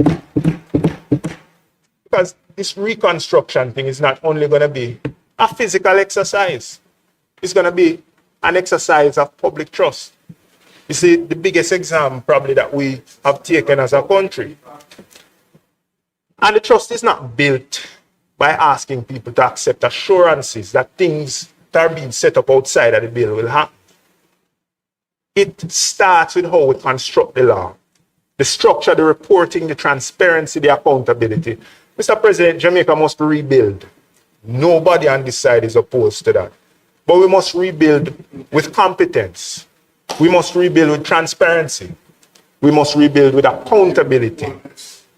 And if we are serious about resilience, then resilience must mean more than the physical infrastructure. It must mean stronger institutions, stronger safeguards, and stronger democracy. And if we're truly legislating for the people that we're supposed to serve, then the people must be able to see themselves in the legislation. They must see the purpose. They must see the safeguards. They must see how decisions will be made. They must see how the money will be spent. And they must know that when this extraordinary mechanism is put in place, that it actually will come to an end. That we're not going to roll this thing over into perpetuity. And that is not obstruction or opposition. I think it's responsible lawmaking. Mr. President, we owe the victims of Hurricane Melissa more than urgency. We owe them urgency with accountability. We owe them speed with transparency. And we need to rebuild with trust. That's the standard that the Jamaican people deserve. If it pleases you, Mr. President.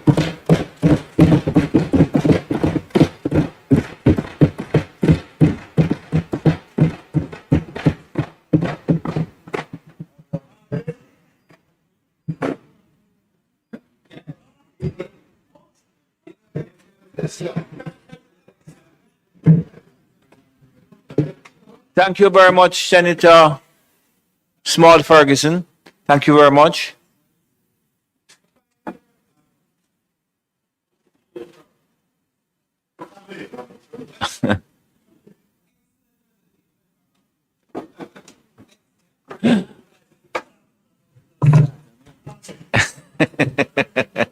Senator Duncan, put on the other mic for me, please. This one over this side. Good. Thank you very much, Senator Duncan. Proceed, please. Okay.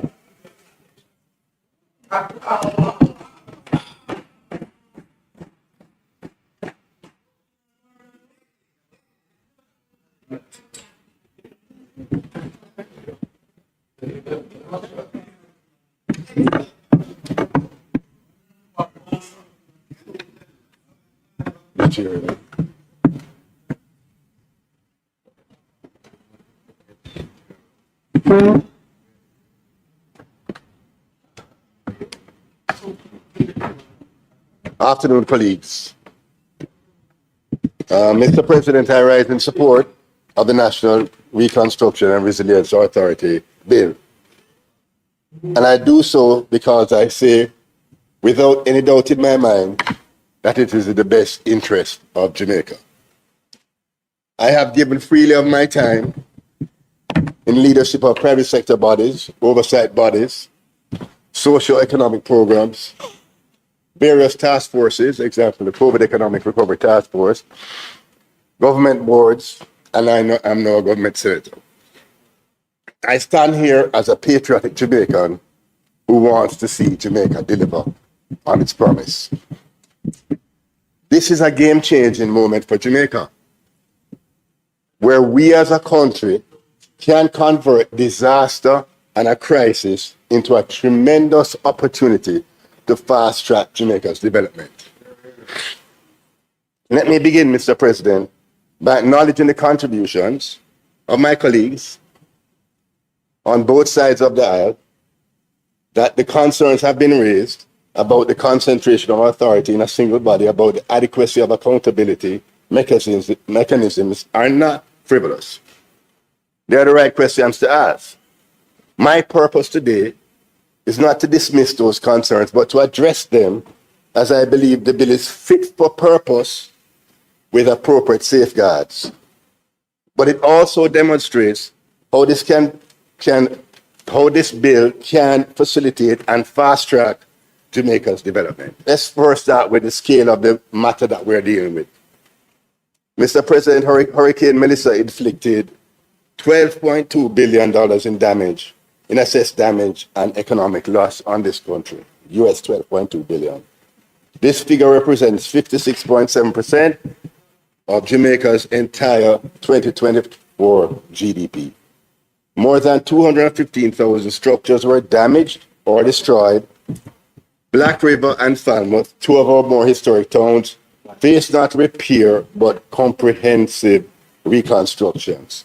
Roads, bridges, schools, hospitals, and community infrastructure across Western parishes sustained damage at a scale that this country has never experienced in modern history. $12.2 billion US dollars in damage in a country where our economy last year generated $21 billion US dollars of output. We're not talking about a bad hurricane season that requires some patching work and some insurance claims and a supplementary budget. We're talking about a catastrophic event that has damaged or destroyed the physical fabric of a significant portion of this nation. This government was able to source a very significant multilateral financing package of US $6.7 billion, built on the credibility of performance and discipline by the government of Jamaica.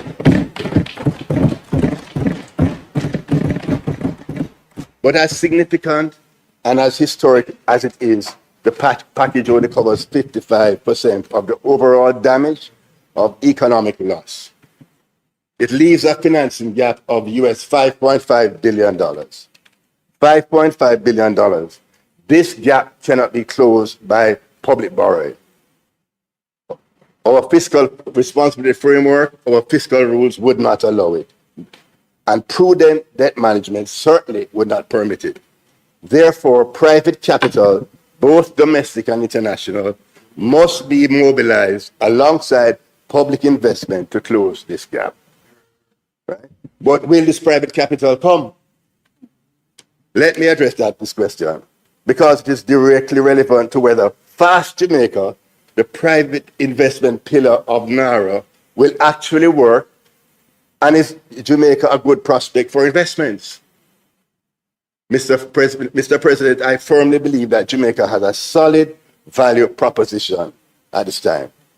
Our macroeconomic position entering the reconstruction period is the strongest that it has ever been in living memory.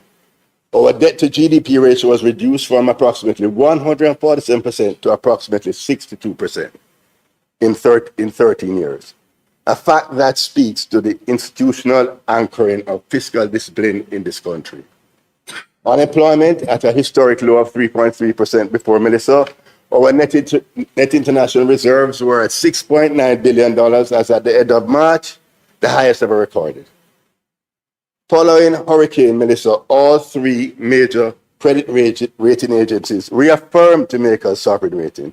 Moody's went further and issued an upgrade, citing the strength of our institutional framework and our record of discipline.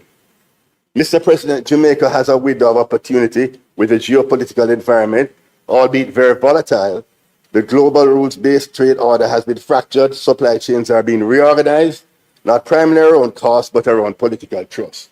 And this government has employed a foreign policy modality which has made us friends to all. Jamaica is the third largest English-speaking nation in the Americas with a deep US-Jamaica bilateral relationship with close proximity to the US East and Gulf Coast ports. Mr. President, Jamaica is positioned for further investment to become the logistics hub of the Americas. Jamaica is primed for investment. Global capital is looking for a home, Mr. President. Our job is to build the legal architecture that says Jamaica is ready, the pathway is clear, and our project will be executed at speed and without having to navigate a bureaucratic maze.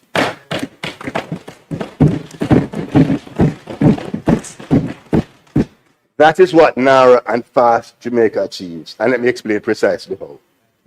Mr. President, Fast Jamaica is a private investment pillar of the bill that is designed to to capture capital, and I believe it needs to be highlighted very much in this national dialogue. Fast Jamaica, the facilitated acceleration of strategic transformation, the framework creates a legally enabled expeditious pathway for private investment projects above a threshold of US 15 million across 12 designated priority sectors. These sectors span energy infrastructure, digital infrastructure, telecommunications, logistics, ports and aviation, water and sewage, low-income housing and urban development, high-value tourism, entertainment, creative industries, specialized healthcare, high-value agro-processing, advanced manufacturing, STEM education, and research, and critical minerals and rare earths. And the cabinet retains the power to designate additional sectors. And we're very proud of that. Now, Mr. President, I want to draw that Senate's attention to something that has been mentioned in passing. And that deserves some emphasis. The Fast Jamaica entry threshold was deliberately reduced from 150 million to US 15 million. The policy decision of setting the threshold at US 15 million is of significant importance to Fast Jamaica, as it can really open up opportunities for Jamaican private sector companies, for diaspora investors, for regional capital, consortiums of small firms pooling resources to invest in projects. Mr. President, there are projects sitting on the files of JAMPRO, the DBJ, and on the desks of private sector executives across this country, projects that have been held up, but not by a lack of capital or a lack of will, but by the bureaucratic maze that this bill is designed to dismantle.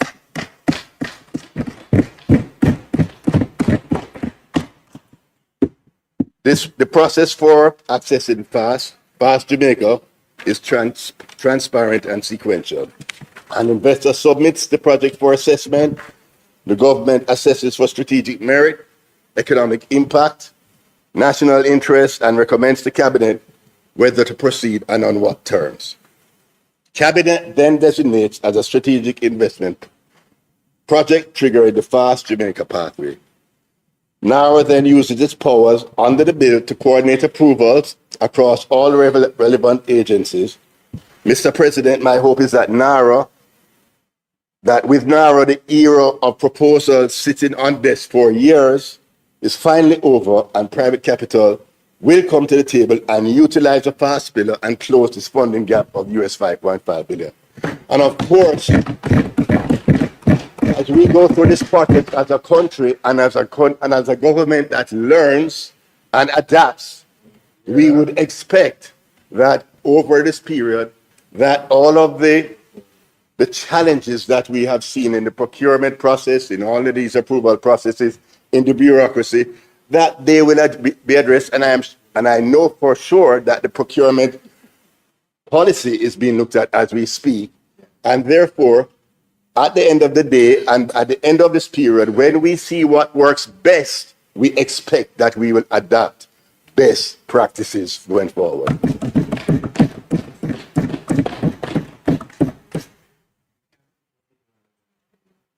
I want to address the centralization question. This, Mr. President, the concern I've heard most frequently in the debate is that NaRRA represents an inappropriate centralization of our authority. That it consolidates too much power in a single body, that it displaces existing agencies and establishes processes in ways that are constitutionally or institutionally problematic. I want to address this directly. And I think it rests on a misunderstanding of what centralization means in the context of disaster reconstruction. And I also think it conflates two very different things: the centralization of coordination and the centralization of power. NaRRA is not a superseded authority. It does not absorb the functions of line ministries, existing statutory bodies, or local government. NaRRA is not a superseded authority. It does not absorb the functions of line ministries, existing statutory bodies, or local government.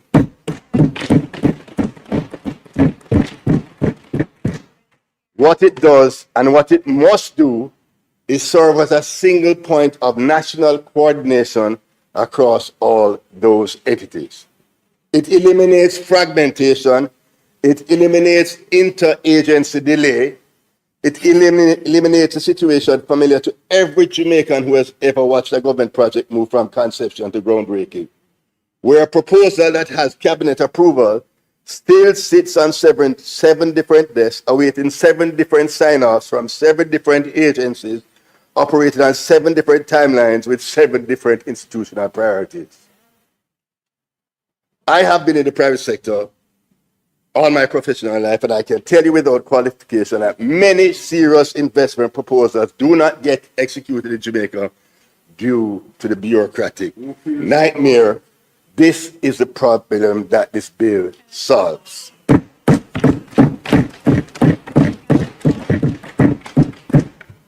The Fast Jamaica Pathway is a legislative commitment that an investor will receive a clear approval or rejection, not silence, not being passed around from one agency to the next, and not an invitation to come back 6 months when the relevant committee is going to meet. Mr. President, I ask those who argue for less centralization, when did decentralized, fragmented, multi-agency approaches to national programs deliver results at a scale and in a timely manner? Right. We do not have the luxury of repeating that story with a US $12.2 billion economic damage that we as a country have. Large reconstruction efforts require coordination, decentralized structures, and that large reconstruction efforts require coordination that decentralized structures are institutionally incapable of providing. And let me talk about JAMROC now. The accountability architecture. Mr. President, I want to talk about JAMROC, Jamaica Reconstruction and Resilience Oversight Committee, which the Prime Minister has announced and will provide independent oversight of NaRRA's work. But I want to confess I'm in a position of somewhat a conflict of interest in this discussion because JAMROC is modeled on EPOC, the Economic Program Oversight Committee. EPOC was a social consensus body that I advocated for and worked closely with Dr. Peter Phillips, and I will tell you how this happened, Ramon, because you need to know the facts, my brethren. Okay? We and Ramon and Senator Ferguson, Small Ferguson and I, Senator Small Ferguson and I work very closely together, right now. But he was their own because he was their own at the time. And I myself and another CEO of another financial sector company sat down with Dr. Peter Phillips, and I said to Dr. Phillips, we are not signing that debt exchange agreement unless we get an oversight body. That is how EPOC came about. Okay? And I worked closely with Dr. Peter Phillips. We agreed on who would sit on this, who would sit on this body. Dr. Peter Phillips, we agreed on the unions, we agreed on agriculture, we agreed on small business, we agreed on the financial sector, we agreed on that's agriculture and small business, the unions. We agreed that would be the representation on EPOC, Dr. Peter Phillips and I. I went to my office and I wrote the terms of reference with Mike Hilton and Mark Harrison, and EPOC was signed off the following morning. Okay? We're gonna get to it. Right? So EPOC was not conceptualized by the PNP. The financial sector came to the table. You did.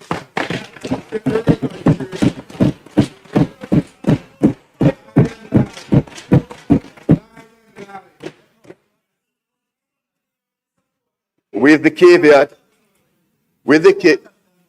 let me tell you why EPOC worked, and many people know why EPOC worked, but I will quote somebody.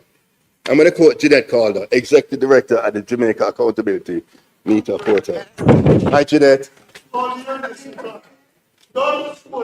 Okay. There is no more powerful tool for oversight than social consensus. And EPOC carried us through the economic reform program. It played a role in keeping the opposition then on side, keeping us informed, working with the Minister of Finance, end of quote. EPOC was created in 2013 to provide independent oversight to the program, IMF Extended Fund Facility, but it continued outside of IMF programs, because in 2019 we seized the IMF program. In 2020, after COVID, 2021 or so, we went back to the IMF in then. So it oversaw Jamaica's economic reform program with or without an IMF agreement, right? And EPOC was wowed down as the central bank got independence, and the Independent Fiscal Commission was established. Then the institutional framework was in place, right?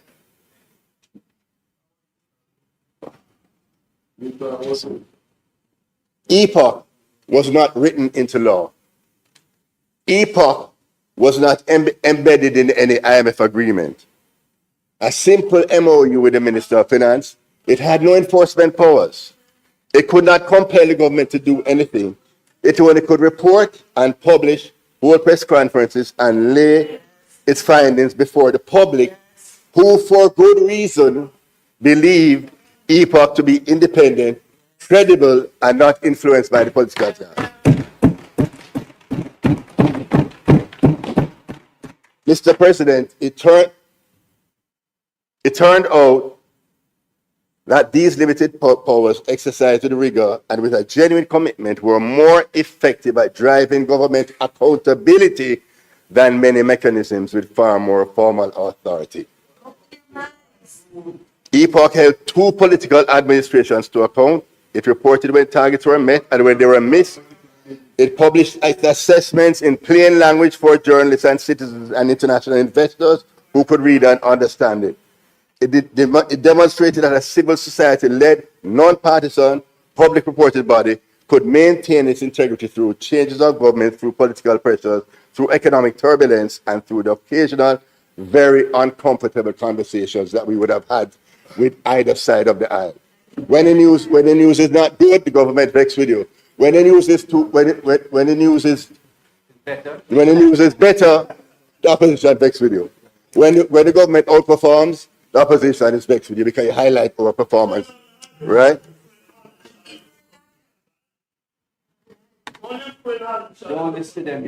Jamrock replicates the model in the Reconstruction context. Jamrock is a functional replication of EPOC, which many view as highly successful and with an effective public accountability mechanism. As the IMF and the World Bank relied heavily on IDB, relied heavily on those reports from EPOC and those consultations with EPOC, so will the IMF and World Bank, IDB, and the other agencies who are funding the $6.7 billion of recovery rely on Jamrock for the independent oversight that it will provide.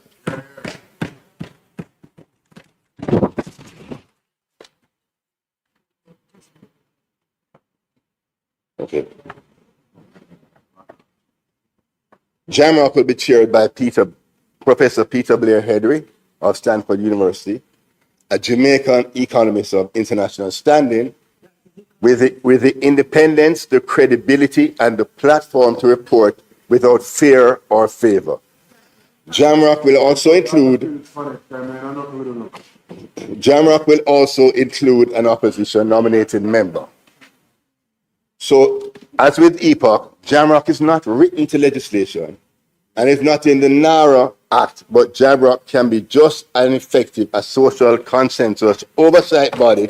Once it maintains its independence, it will be robust and an effective accountability mechanism. I am endorsing JAMRA and encouraging all well-thinking Jamaicans to do so.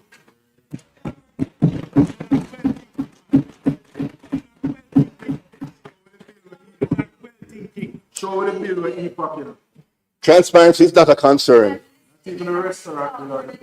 Transparency is not a concern. There's more than sufficient reporting into the minister, into the cabinet, into parliament, and more importantly, to the public through JAMRA. And of course, the prime minister and cabinet and all of those responsible. But JAMRA, as an independent body, will be reporting to the Jamaican public.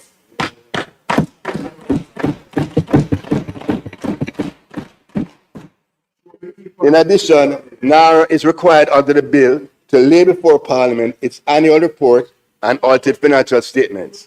NaRRA will have at all times an electronic list of all reconstruction and resilience projects publicly.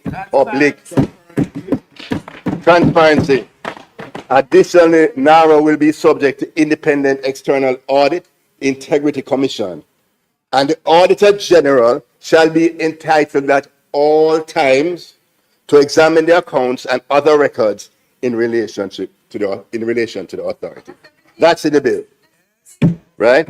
The PAC and the PAAC retains their full oversight roles. Cabinet retains full authority over all major projects and agreements, as it should under our democratic and constitutional arrangement. The CEO, there's about who does the CEO report into? The CEO reports into the minister, who reports into the cabinet, and the chairman of the cabinet is the Honorable Dr. Andrew Michael Holness, is the chairman of the cabinet. You could not be reporting to a higher body than the cabinet. That's enshrined in our constitution.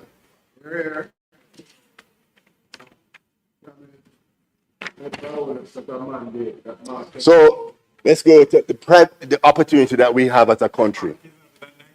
Right? The private sector must prepare for the significant opportunities which will transpire and the tremendous scale of infrastructure development and investment that will take place across Jamaica.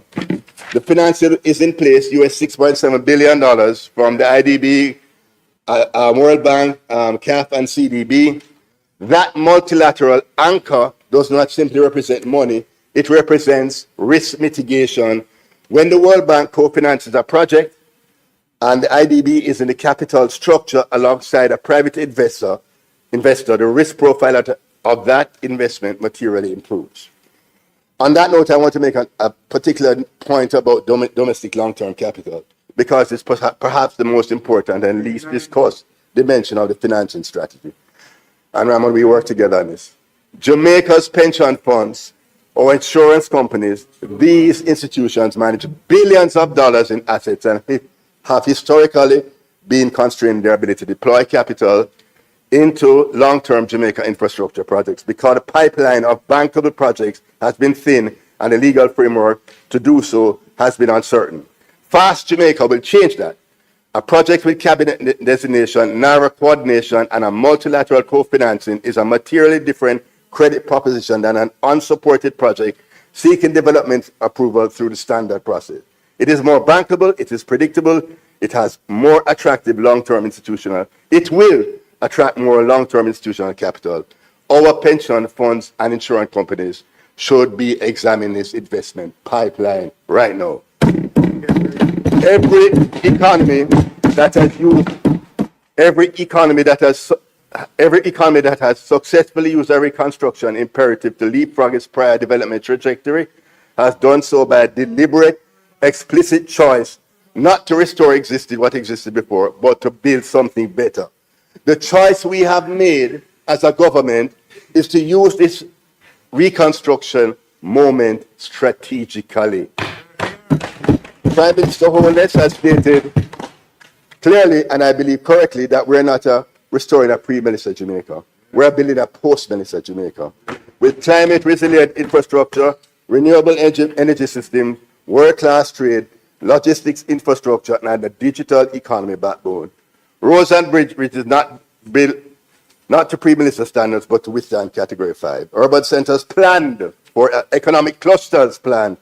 A new Kingston Public Hospital. The Port of Kingston Logistics Platform. Development and commercial opportunities. And I say this to the private sector, get on board. Development and commercial opportunities will certainly arise for the private sector during and the post-reconstruction period. The financial sector must step up to the plate to intermediate package and structure solutions for their institutional, corporate, small and medium enterprises who are able to grasp, research, and plan and capitalize on these opportunities that are going to hit Jamaica and significant capital flows that will hit Jamaica. Do not get caught up in the noise. Do not wait on the sidelines. Plan, prepare, and execute. Mr. President, I urge us all to view the destruction caused by Minister not just as a catastrophe, but which it undoubtedly was, but also a once-in-a-generation opportunity. The pipeline of projects would take us decades to execute without NaRRA. We now have the opportunity to deliver them at pace and scale because the social consensus, welcome to Jamrock, and the national focus that disaster has created, painful as its origins are, will provide a window for action that normal political and institutional conditions rarely permit. NaRRA and Fast Jamaica are the instruments through which we convert advantage into executed investment. Jobs, infrastructure, inclusive growth, business opportunities, increasing wealth, increasing purchasing power for our Jamaican people. So in conclusion, Mr. President, the concern raised in the debate and the public domain are concerns for a functioning parliament and a vibrant democracy, and they are to be respected. The answers to those concerns are in the bill and the accountability framework. The accountability architecture is rigorous. The governance framework is multi-layered. The private investment pathway is thoughtfully designed to be inclusive and fit for purpose. This bill is built for purpose. This bill is purpose-built for the task, a time-bound national delivery mandate. So with the same national spirit that we embraced the fiscal policy framework and the fiscal rules, when this debate is over and this bill is passed, let's work constructively. One Jamaica. Let's work constructively and continue our efforts to build a better Jamaica, which we all aspire to. Mr. President, I commend the bill to the Senate. Thank you.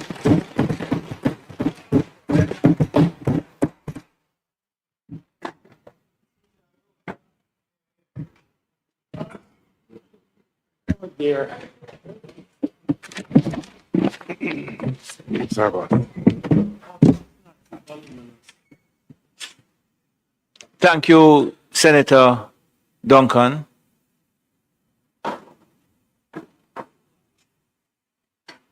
Senator Tim.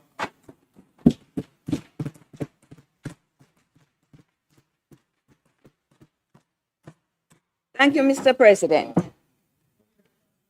Mr. President, according to the government, NaRRA will bear responsibility for two distinct yet mutually reinforcing sets of projects, incorporating both public and private investment, approved reconstruction and resilience projects, including major infrastructural development at Burnham Field and the expansion of the Port of Kingston, and designated private sector-led NaRRA coordinated and expedited strategic investment projects. Based on the content of the bill, we are not sure that these have anything to do with Hurricane Melissa. We are told NaRRA isn't just about hurricane damage, but how will it impact the damage? Mr. President, the people want to know.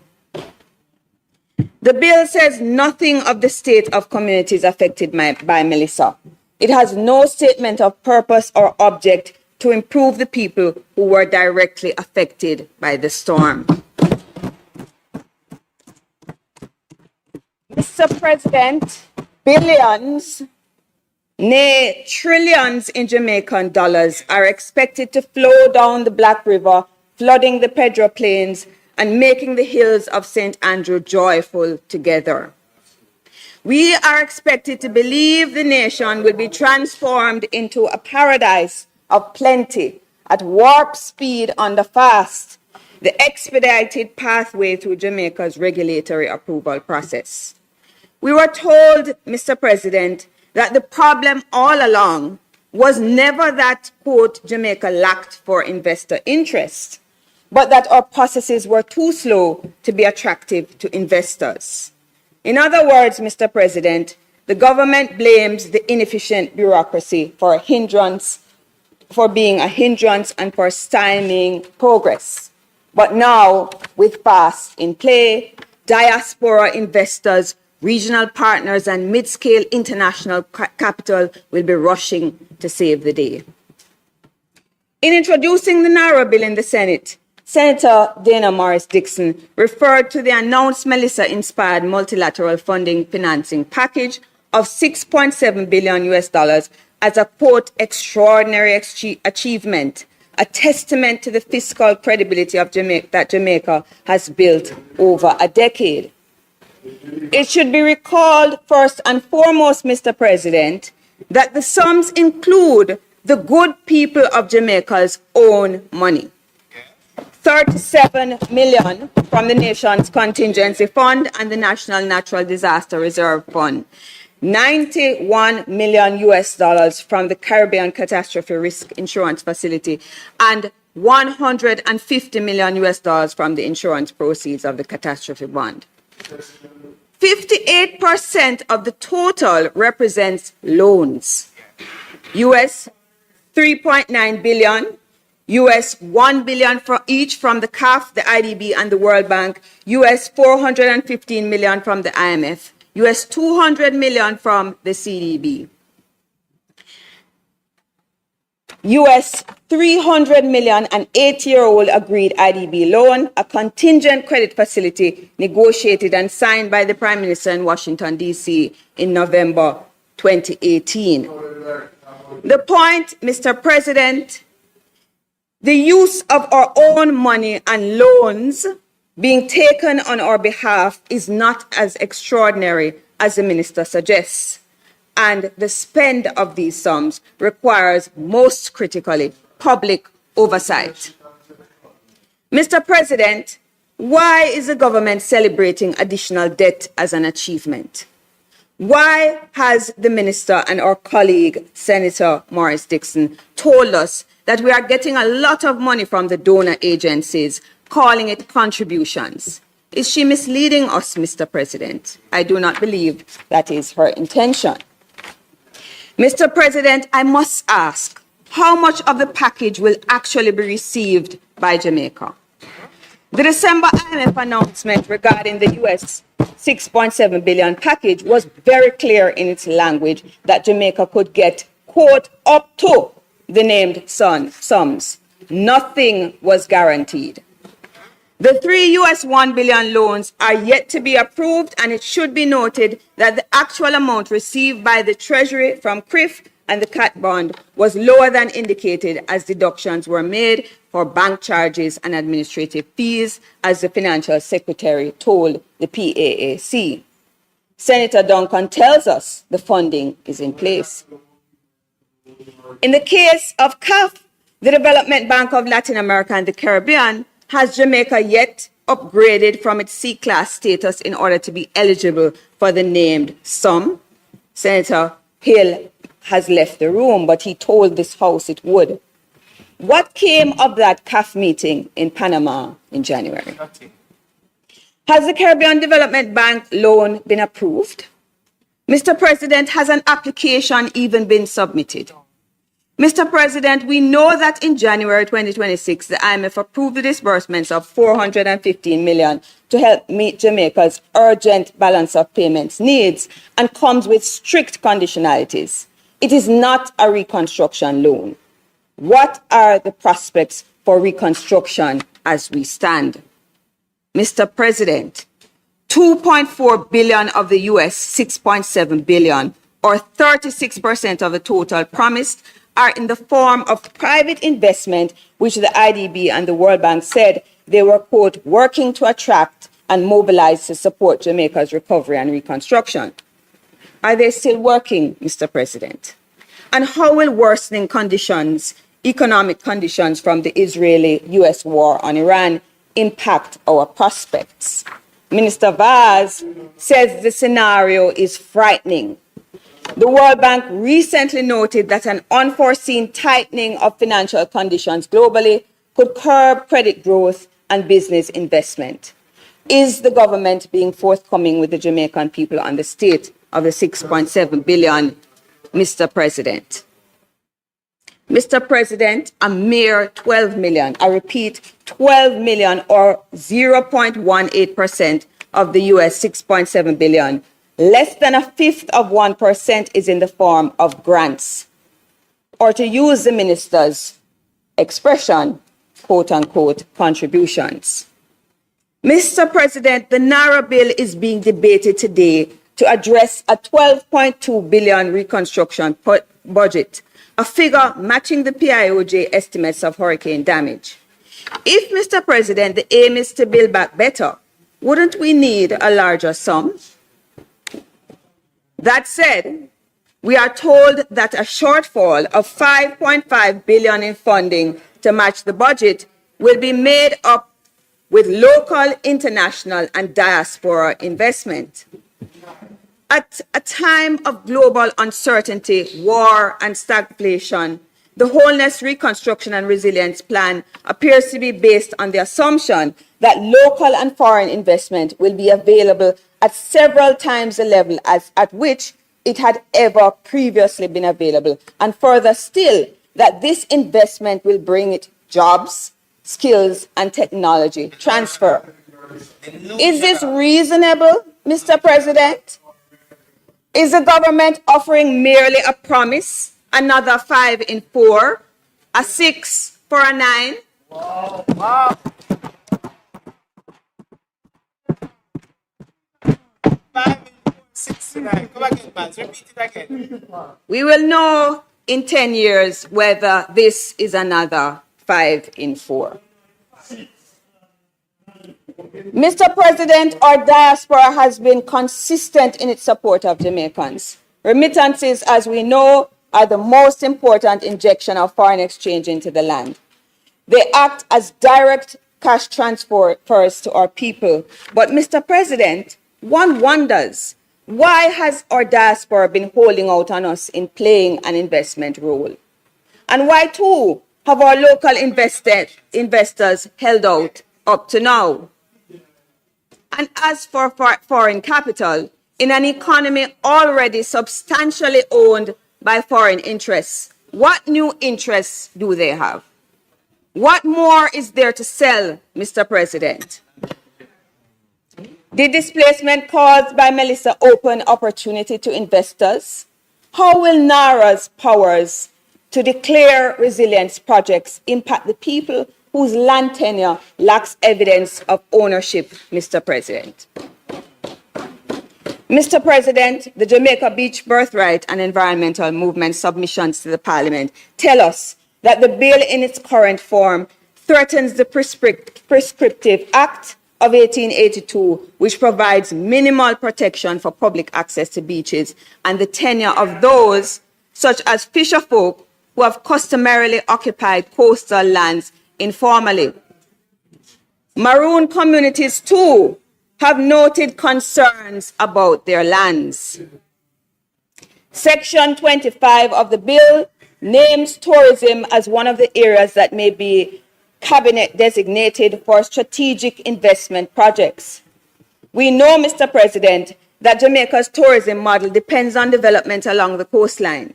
We also know that coastal forests, including mangroves, have been destroyed in building hotels and other property along the coast. We know that the removal of grass beds to allow for the building of overwater bungalows is a driver of sand erosion and thus destruction of beaches. We know that we face the risk of rising sea levels. How will NaRRA protect us against these threats? Neither should environmental harm nor harm to communities be promoted by this bill. We heard the plans to develop Black River, Portland, and Trelawney for tourism. Will these plans double down on the model of tourism currently being expanded based on the capture of the coastline and foreclosing of people's access to the beach? Mr. President, I intend to propose amendments to ensure environmental and community protections under sections 19 and 25.